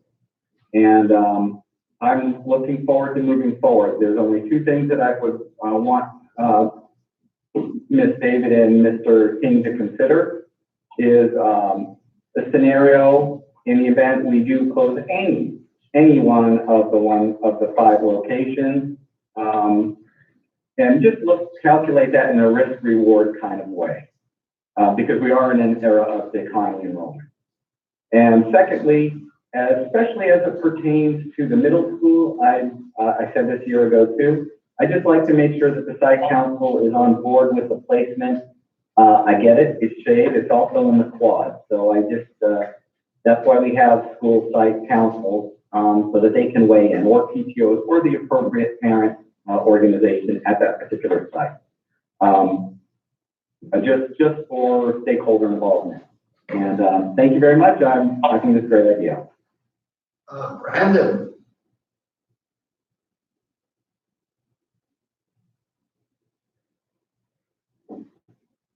Mr. Roque, do you have any questions for the consultant or staff? Hello? Hello. Brandon. Whoops, sorry, you were cutting in and out on there. Obviously, I really don't have a very deep understanding when it comes to a lot of this. So a lot of my questions I'll defer to the rest of the board on, but I do have one question regarding page 11, stating a guaranteed fixed pricing for 30 years. But then up towards the top on page 4, it's referencing annual rate increases on the PPA and the average utility annual rate increase. So although it is fixed, it's fixed to those rate increases, correct? Yeah, so to be, just to provide a little more information regarding the rate. So the price for solar is going up at 3.9% for the first 15 years and flat for the last 15 years. I think that the fixed term was in regards to the fact that it is known and it's not going to change So the price is going to start at 14.8 cents and go up 3.9% for 15 years and be flat for the last 15 years. Okay. That's pretty much all I have currently. I have some concerns regarding the placement, but obviously, like, that may change. I'd like to have a little bit more time to look through this. So obviously at the next meeting, I may have some more questions. Thank you, Brandon. Tim? Yeah, thanks for the presentation, Alex. A couple of questions. Now, is the total volume of kilowatts, whatever the term is there that you use, are the 5 locations, is that predicated to generate that amount of power to make it worthwhile? So the systems have been sized to maximize district savings at each site, and that's how we size the systems. Okay. There's certainly geographical space to add more solar there, but we haven't done that because we're maximizing out your cost savings. Right. All right, cool. So now, the only other question I have, I'm going through the site plan, and I'm on the one for Acton Elementary, the shade structure out there on the blacktop. Now, the map is showing the top of the picture is going north, the west is to the left where the X is. Is that one piece that's going to be slanted, or are there multiples that are going to be pitched in the right direction? And which way is the pitch? Right, so the pitch is to the south in this case, and it would be, one plane at 5 degrees. Okay, good. That's no problem there. And then Agua Dulce is the same there. Now, when it comes to high desert, the one that's on the quad, that clearly can't be one piece pitching south. It's going to be like in 2 or 3 squares going south, 3 pieces or whatever, right? No, at the middle school, array A that's in the quad is one plane facing west, southwest. Okay, so you're going to pitch that one left the way that it's going. It's not going to be to the south, but it's still going to be angled so that it's going to maximize its production. Correct. Now, that one down there, B, is that for, I guess that's the straight structure over the softball bleachers or whatever? Right, that's a shade structure for spectators. That was the idea there. Right, okay. Let's see, now I'm moving to Metal Arc South. That one there appears to be a one piece going south. Correct. Okay. Now, at the high school, all right, so we're up on this dirt area up there, which is going to be ground level, and those are all going to be pitching kind of southwest, looks like. Correct. All right, now, right on the back side of the gym, I know we had discussion that there was discussion that we don't have any shade structure. That's the staff parking lot. Was there some reason that we weren't putting any vehicle shade structure for the staff parking behind the gym so that it doesn't encumber the approach of the school? Yeah, it's still there where we can do that. At the high school, as we were trying to work out how to work with the architecture and the direction you guys had provided to us last time, as well as try to drive the cost savings down as best we could, the idea to use the ground mount by the meter location in the northwest canopy was driven out of the desire to lower your PPA rate and increase your cost savings. Absolutely, we could absolutely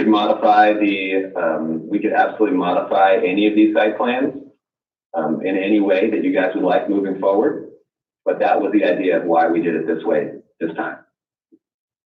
Okay, well, the concern I have is having my truck parked there, and I understand that on the front parking lot, that the approach to the school, I didn't want to, can't have a parking structure on the front of the school because it impedes the architecture of the gym and the entry to the school. But that side one, where the staff parks between the baseball outfield and the back side of the gym, which is on the side, to me, it'd be an advantage for staff to have a shade park I don't know whether there's a significant difference. It looks to me like the A there is going to be substantially larger in square footage than the shade parking for that back parking lot.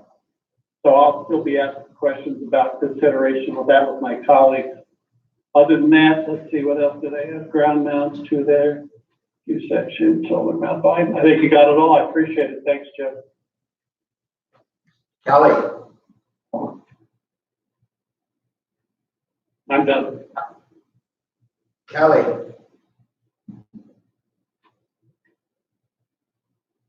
Hello? Kelly, yes, it's your turn.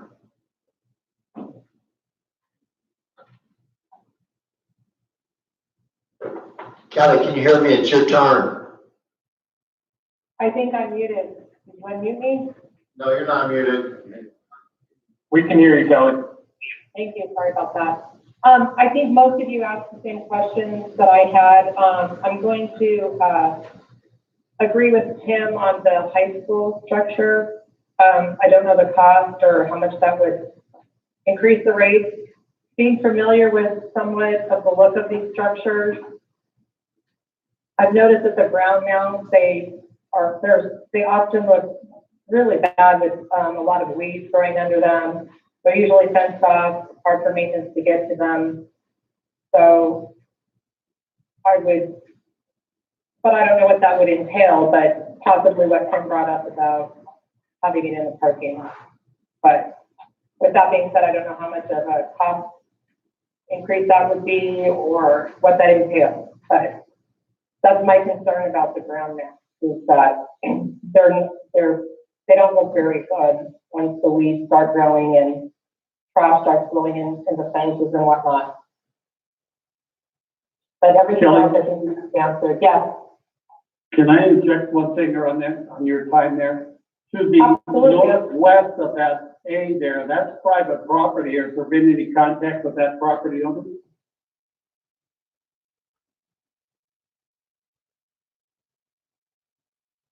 So this is Alex here. I have not had any contact with any property owners, but I would defer to the district.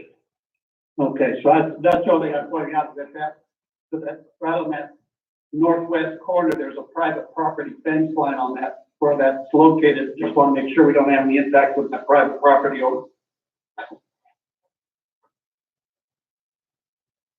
That's it. I'm sorry. Thanks, Kelly. No problem. So yeah, maybe if we could get some more information regarding the high school. Absolutely. And I just also add that in terms of maintenance, we're responsible for all of the maintenance. And in terms of fencing, sometimes we use the slatted fences to try to keep out some of the debris from blowing in if possible.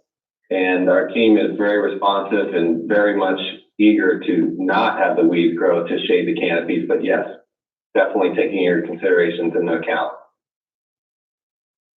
Thank you. Okay, I'm gonna cycle back through one more time. Ask them.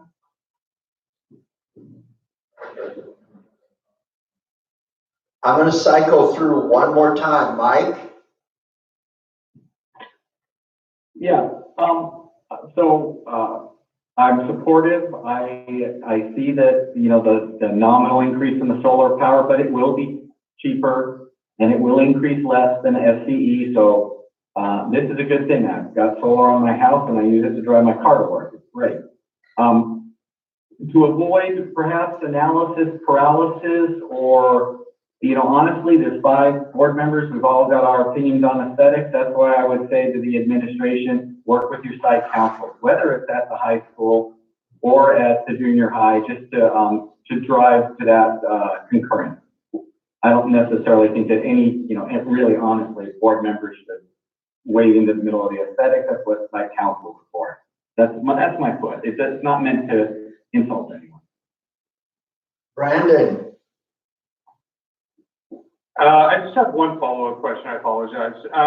With the conduits from the solar panels running, I'm assuming all underground, what's the construction cost that the district would incur on that side? None. So there'd be no construction costs for the district. So all those conduits we would be running underground. And typically when we run the conduits, we're using directional boring. so that we don't have a lot of trench lines cutting through the campuses. And with the directional boring, we're digging a pit on one side, digging a pit on the other side, and we can go 250 feet at about 10 feet deep. And that allows us to stay away from a lot of the issues that come up by hitting lines that are also there. Awesome, thank you. Tim? Is it me? Yeah, one more time. Okay, so, good luck with that directional boring, guys, you're gonna need it, no, I'm just kidding. I'm a solar fan, my chicken coop's solar powered, my garden shed solar powered, so I'm all in, let's go. Thank you for sharing. Kelly? Thank you. I agree with Mike, we should get some more, information, but Mike, one thing I am going to say is that, from these pictures, it's really hard for a school site council to understand what the ground looks like, and there's not any included in the PowerPoint. So it's really hard for them to really see what that looks like. Oh, sure, absolutely. I actually expect that maybe, Lynn would walk with the site council out and they do a little show and tell. But Yeah, and I'd like to have some pictures what that looks like, so there aren't any included in the presentation for the high school. We can absolutely get some for you guys. Agree. Actually, I agree with you, Kelly. There is no pictures of what a ground mounted system looks like. You're absolutely correct. Yeah, that's just why I'm bringing it up, because I think that, when we're talking about what it looks like, it's really hard to make that decision when it looks very different. Agreed. Okay, that's it. I'll make my comments now. First off, I want to point out to everybody that when you have 3 board members changing out over the period of 2 years, an election coming up where 3 more may change out, it kind of, staff, you just got to understand it comes with the territory. You get new people looking at the same thing and all that kind of thing. And so just because there are questions and discussions about stuff is no negative indication about staff. I want everybody to remember out in the public that when you're looking at cost savings, we're asking staff to come up with cost savings, and they're not supposed to be position related or educational program related. So I'm not interested in cutting those kinds of programs, but I am interested in getting cheap and energy, especially when this stuff is not new in terms of the technology. So I'm looking for long-term reductions. I think it's pretty much a no-brainer that up on the hillside up there at the high school, the slide that we're looking at right now, that I think there's a shot put and discus area that was being built up there. So we'd have to talk to those people. But it's pretty clear to me that I would love to have a parking spot at my house shaded if I work for the school district. In fact, I think I would go to work for the school district so I can get that benefit. But short of that, I think it's a no-brainer that it's cheaper for this person that's putting all this in and selling you stuff back, not to be digging into an established parking lot with footings and wires and all that type of thing. I will say, as a veteran of some projects like this in sports fields, that if you do a DSA approved project that has a complete sign off, then there's usually as-bills that help you find out where not to bore through. But yeah, as a veteran of the oil field, I do understand the drilling rigs scare some people. I think that the question I have is 2. Consultant, are you an employee of the company that's actually installing the stuff, or are you a paid consultant? So I'm an employee of PSMG Solar. PSMG Solar is a Okay. Got the sales pitch. That was my only question. Next, is the 3.9%, is that every year it goes up, or is that the 15-year period price increase, 3.9%? It goes up for 15 years and flat for the last 15. Okay, so the question, just to be very clear, it's not annually it goes up 3.9%, but over the entire 15-year period, it goes up 3.9%. I would say over the first 15 years, it's 3.9%, and over the final 15 years, it's flat with an average of probably like 2.6, 2.7 if you were to put that all together. I'm not being rude here, I just can't. We're on a merry-go-round. if I multiply 3.9 by 15, I come up with somewhere almost 50% over 15 years.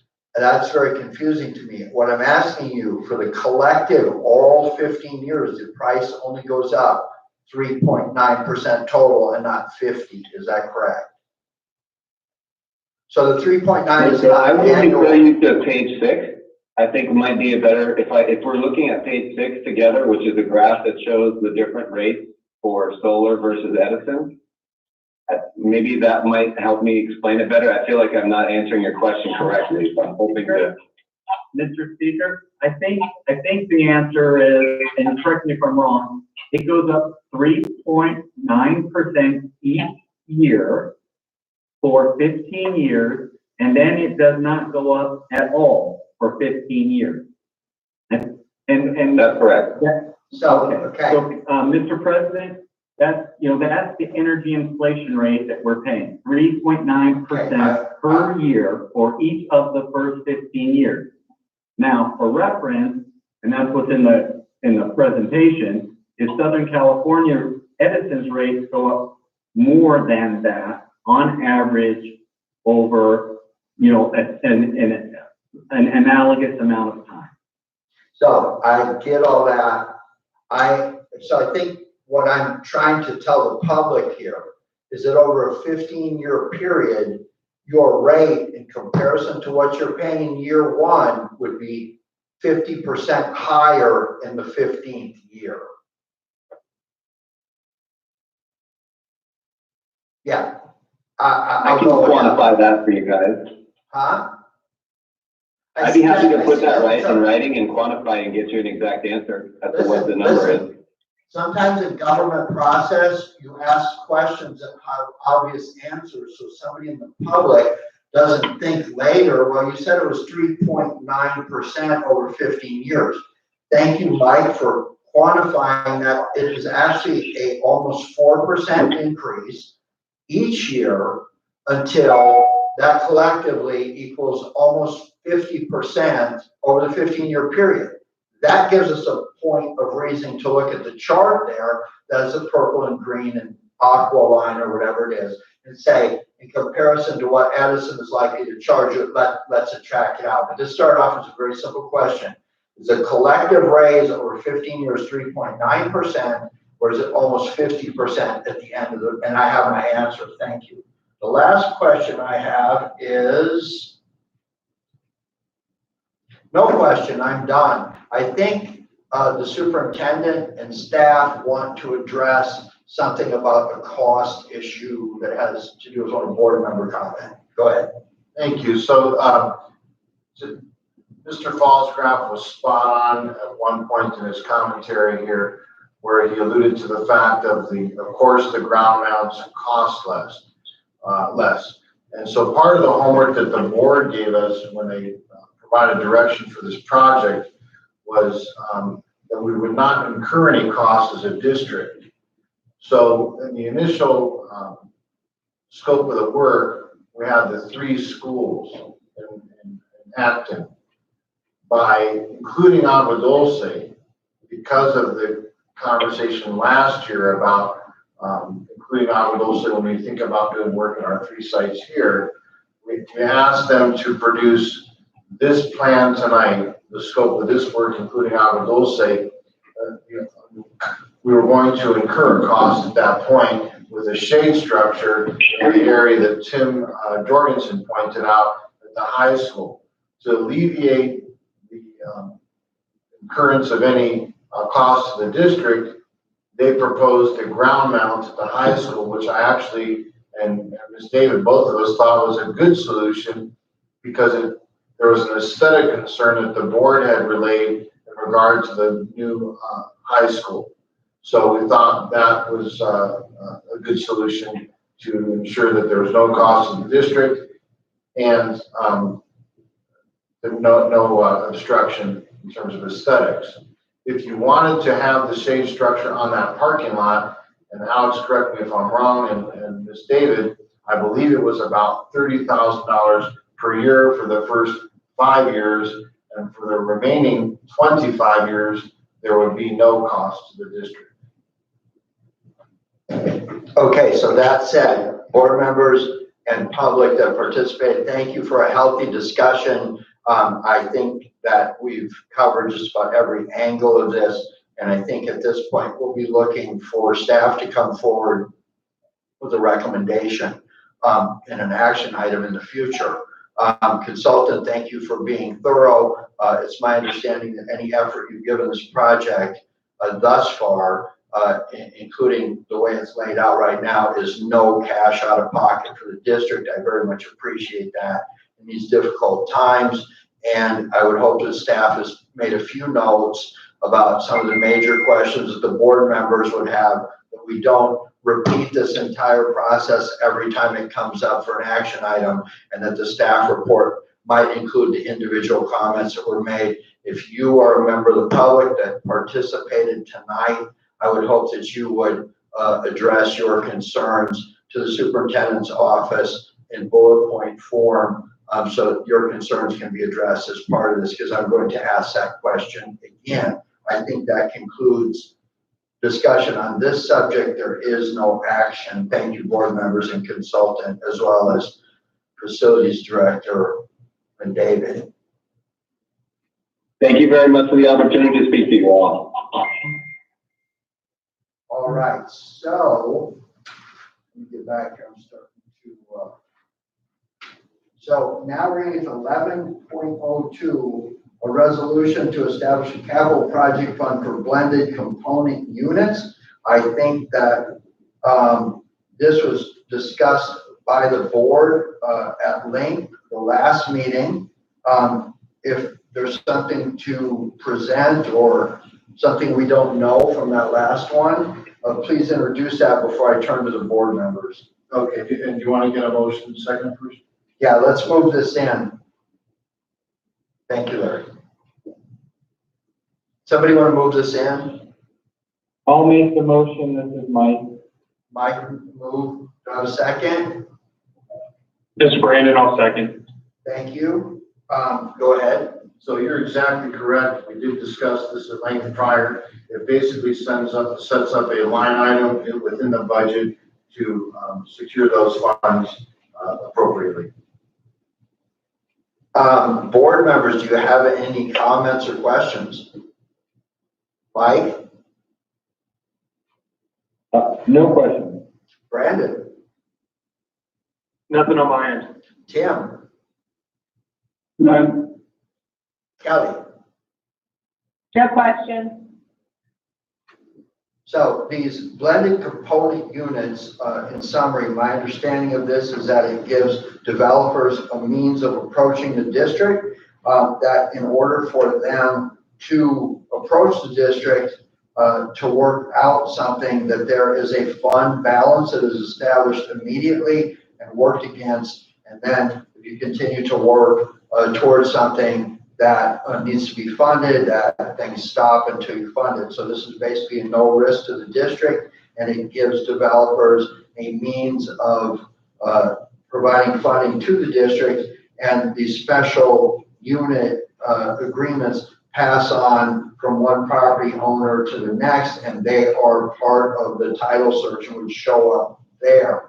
In terms of preferential treatment, one student against the next, because I live over there and you don't, I don't see that, I don't recall that, but I do recall that there's something about that students who live in the district would have preferential placement over those that do not, and I think that's pretty much a standard in this district now. In other words, for someone to come in from another area, we would have to have the room to accept them, and then there's other issues that go with that that are outside the scope of this discussion.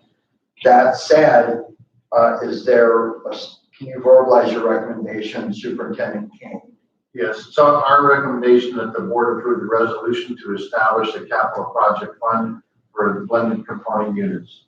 And your CFO, your finance person, concurs with that recommendation? Correct. Thank you. Call to question. This is Mike. Aye.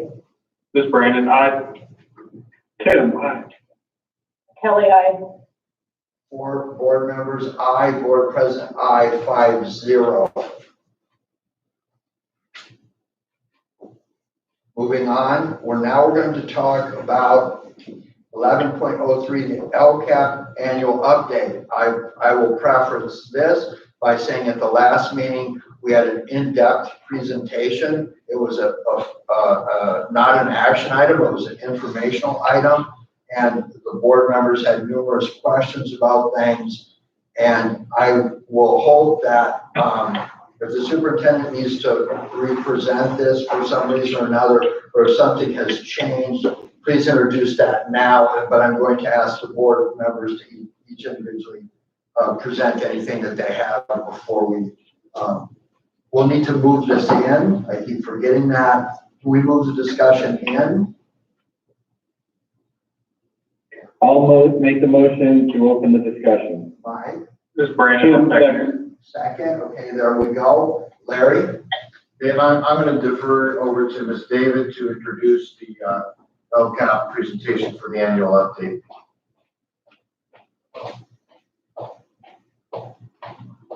Thank you, Mr. King. Trustees, public, Mr. King. This is the presentation that we bring each year. The LCAP does contain two parts. The annual update, which summarizes actual outcomes and actions that occurred. And then the second part is the proposal for the coming year. The information that we are bringing you tonight is only the annual update with some preliminary ideas contained in the attachment document that is more of a narrative that we'll be taking out. Our goal is to present this information to the trustees in both the PowerPoint and the narrative, which is a partner document to this.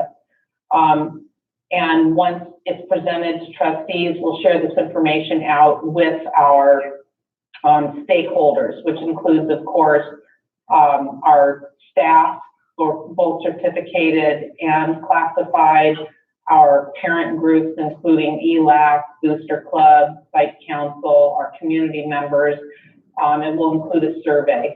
And that is part of the process that we normally do. In the past, we've used what we call a roadshow format, meaning that we take this exact document and staff from the district work with site administrators to present this information to stakeholders. Due to COVID-19, we are actually going to have to use somewhat different formats, still taking this information to our stakeholders and getting input. At this point, there is still actually the timeline will be the same because only by legislative action can the timeline for the LCAP and the budget change, because the LCAP is a precursor to budget adoption. So we are presenting this to you. I do want to thank Dr. Bice for the work that she's done on this, the work that the site administrators have provided to give our summaries for action. I believe that Dr. Bice is also on the line, and I'm going to ask her to share the work that she's done on this and the outcomes in the PowerPoint that she's sharing. And then we can answer any questions you may have. Thank you, Lynn. This is Giselle. I'm excited and happy to be here with everybody under these circumstances. I'd like to take everybody through the annual update, which addresses the goals and actions for the 8 priority areas. This is also a conclusion of year 3 of a 3-year cycle of the LCAP, the Local Control Accountability Plan. When we move on to the second slide, the local control funding formula, the LCFS model, that is just a quick snapshot. Again, this is similar to the PowerPoint presented before. In 2013-14, replacing categorical funding was the LCFS funding model. The goal was for each school site or LEA to set goals, plan actions, and how to leverage resources to meet the goals to improve student outcomes. And you can see out with the old and in with the new.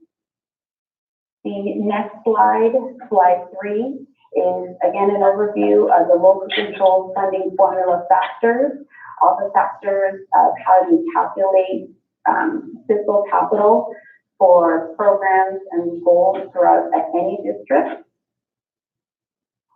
And when we look to slide 4, those are the essential elements for the LCAP: stakeholder engagement, We have to have goals, measurable outcomes, and progress indicators. And we also have to itemize actions, services, and expenditures. Moving on to slide 5, the stakeholder engagement. The district must consult with its employees, local bargaining units of the district, pupils, and communities. The districts must present their proposed plan to parents, school district advisory groups, and the board of trustees. This piggybacks off of what Lynn was stating earlier as far as making sure we have all our stakeholders involved in the process. Slide 6 reviews the goals and the progress indicators. Within the goals of AADUSD, we are addressing the whole student, and how we're addressing the whole student are these goals and progress indicators of student engagement, other student outcomes, parental involvement, course access, implementation of state standards, basic services under Williams, the school climate, and student achievement. Slide 7, goals and progress indicators. Each LCAP must include a school district's annual goals in each of the priority areas. These goals are written based on progress indicators for all students and each numerically significant student groups in the district. Within our district here in Acton-Agua Unified School District, our groups are the socioeconomically disadvantaged, English learners, foster youth, homeless youth, students with disabilities, white, and Hispanic students. Slide 8 itemizes the 8 LCFF priorities and the program indicators, breaks it down by the LCFF priorities. The middle column are the state indicators of what we reviewed for data. And then the third for local indicators, those are things and action items of how we measured within our school district of how we are meeting those goals. Also, you can see on the bottom, every single action and service and expenditure has to be aligned to an implement goal to help reach measurable objectives. Okay, now we are on to slide 9. This is a review of our goals from 18, 19, and then 19, 20. Some of the data is mixed between the 2 school years. Again, this is our goal 1. Increase grade level proficiency by 2% in core content areas for all students by accessing and mastering grade level Common Core state standards. Core content areas refers to courses in ELA, math, history, and science. The student is proficient when they perform at the standard met or standard exceeded level based on CAP, Smarter Balance ELA, math, and CAP science data test assessment. How we did with goal 1 this previous school year, CAP ELA goal was met for all students, SED, EL, SWD, Hispanic and white students. The goal was not met for our RFF students. The CAP math goal was met for our RFF students. The goal was not met for all students, SED, EL, SWD, Hispanic and white. The CAP science assessment, it was first operational last year, so there's no growth data. It is merely to establish a baseline for our upcoming cycle. The next slide, 10, is goal 2. Goal 2 is to increase percentage of English learners who are reclassified fluent English proficient, RFES, by meeting all district criteria by 2% each year. We are happy to share that our goal was met with 13% of ELs meeting the criteria for reclassification to RFES, and also 48% of our total EL students are currently making progress towards EL proficiency, as stated on the California dashboard. Goal 3, we have to decrease chronic absenteeism and truancy by 2% annually, to reduce suspension rates by 0.5% annually, and maintain expulsion rates at 0%. Our goal was met for decrease in habitual truancy and the expulsion rate. Our goal was not met for chronic absenteeism, truancy, or suspension rate. Moving on to page 11.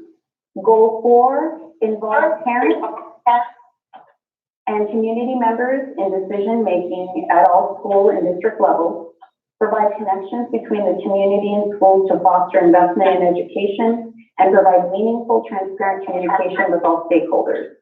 Ensure that parents, students, and teachers feel that our schools are providing a safe, positive environment for our students to learn by increasing, quote, strongly agree/agree responses by 2% annually.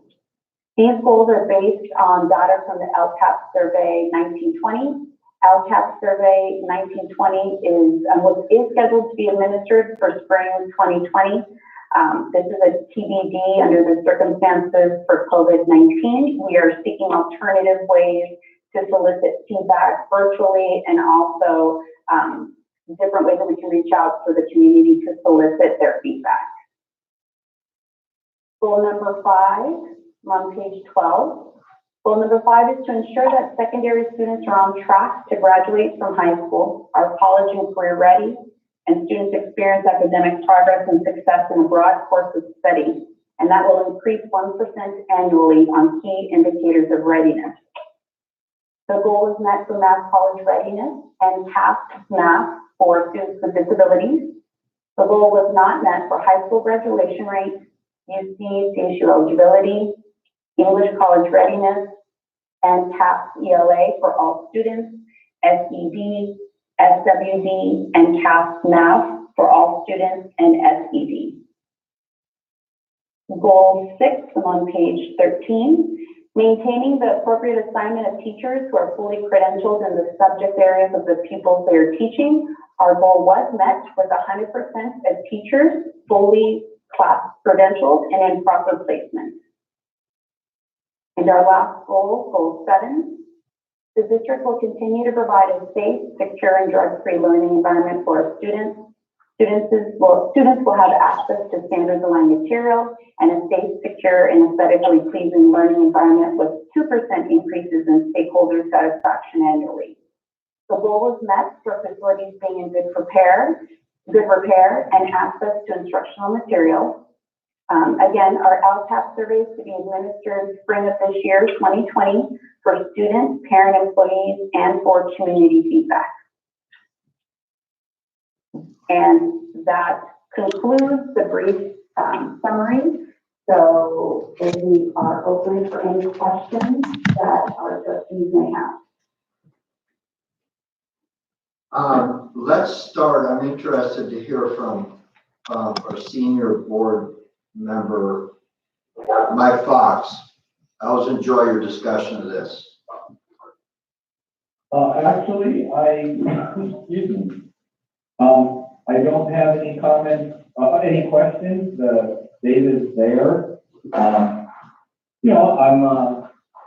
excited where we met the goals. We're disappointed where we fell short, but that's why you set tough goals and year-over-year improvement for tough goals. Many of the goals were achieved, and for that I'm grateful to staff and teachers. Thank you, Mike. Brandon. I don't really have any questions. Looking at all the data, it's obviously we have a little bit of work to do in certain areas. It's great to see that our math rates are going up and we met a lot of standards in that. But as always, there's always more work to be done. Thank you, Tim.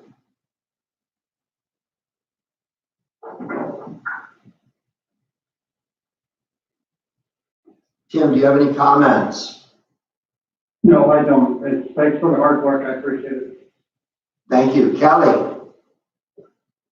No comments, just thanks for the presentation, thanks.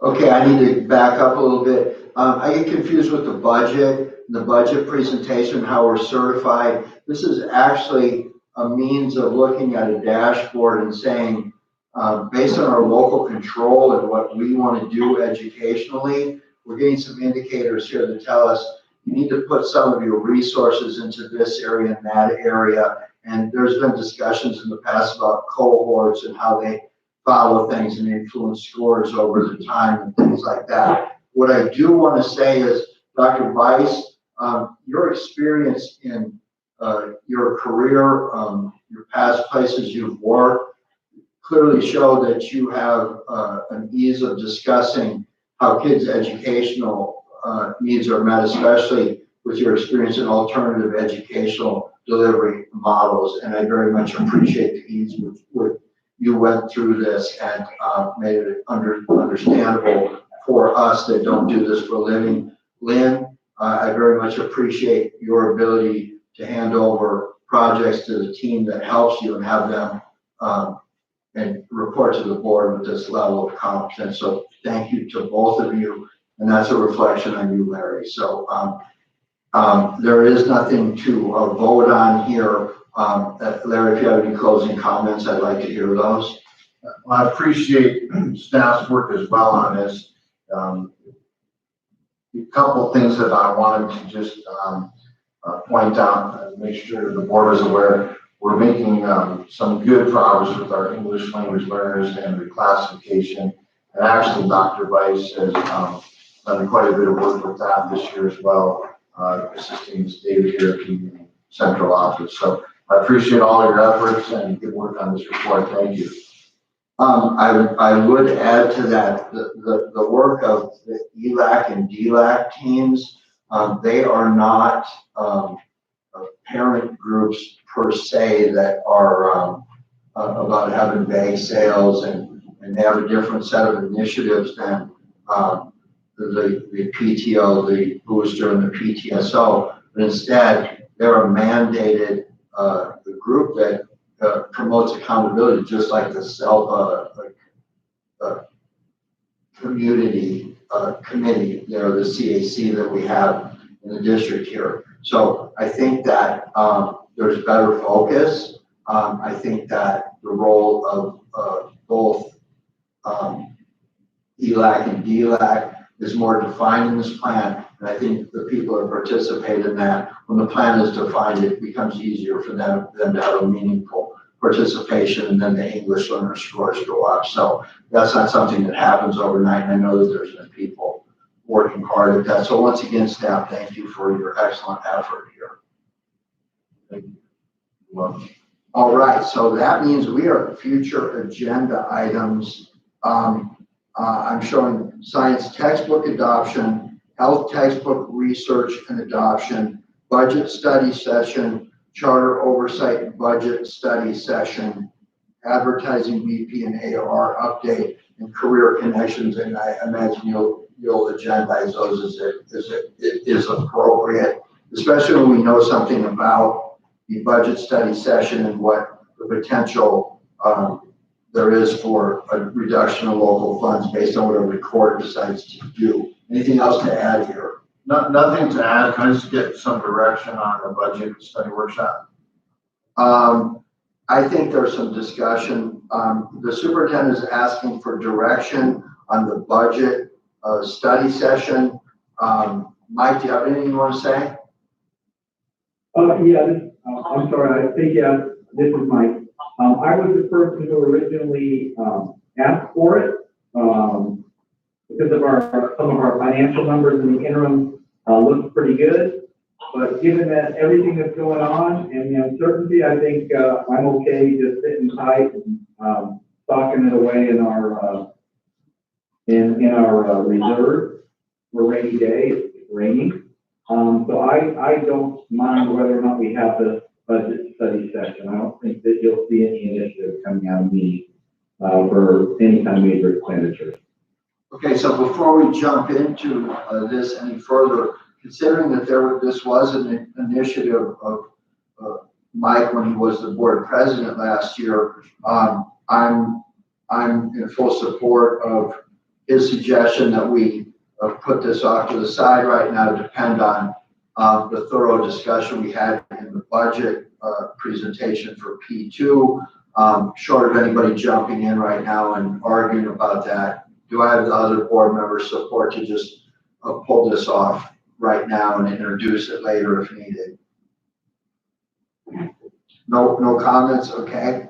Thank you. Is there anything else you want to add, Larry? No, thank you. Perfect. Thank you, Mike. That brings us to the long-awaited calendar. Are there any calendar conflicts that we're aware of? No, none. I think that it's fairly safe to say that I'm sure the world changing overnight, we will become accustomed to this format. In terms of that, public, if you have comments, please remember the civility statement. Remember that people are working hard to do all kinds of things differently, payroll, safety, cleaning, and all facilities management, and all that kind of thing. We're spending I know at work, I spend a great deal of time each day on this type of conferencing thing, talking about how that affects my organization. But that said, if you do have any comments about how we can improve this, please send us a brief and civil email. I do have something to report out from closed session. Check my notes here. We have the board supported a recommendation to settle an issue with a former student in the amount of $14,000. Former employee, excuse me.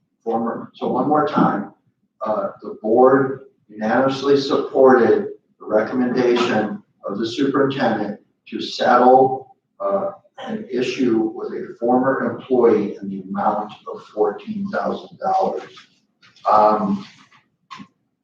Nothing else to report from closed session. Do I have a motion to adjourn this fine meeting? So I heard Brandon and Tim. Thank you. Call the question. Aye. Aye. Aye. Aye. Board 4, President, we're all ayes, so 5-0 aye. Thank you. Oh, we will adjourn this meeting at 9:41 p.m. Thank you, everyone.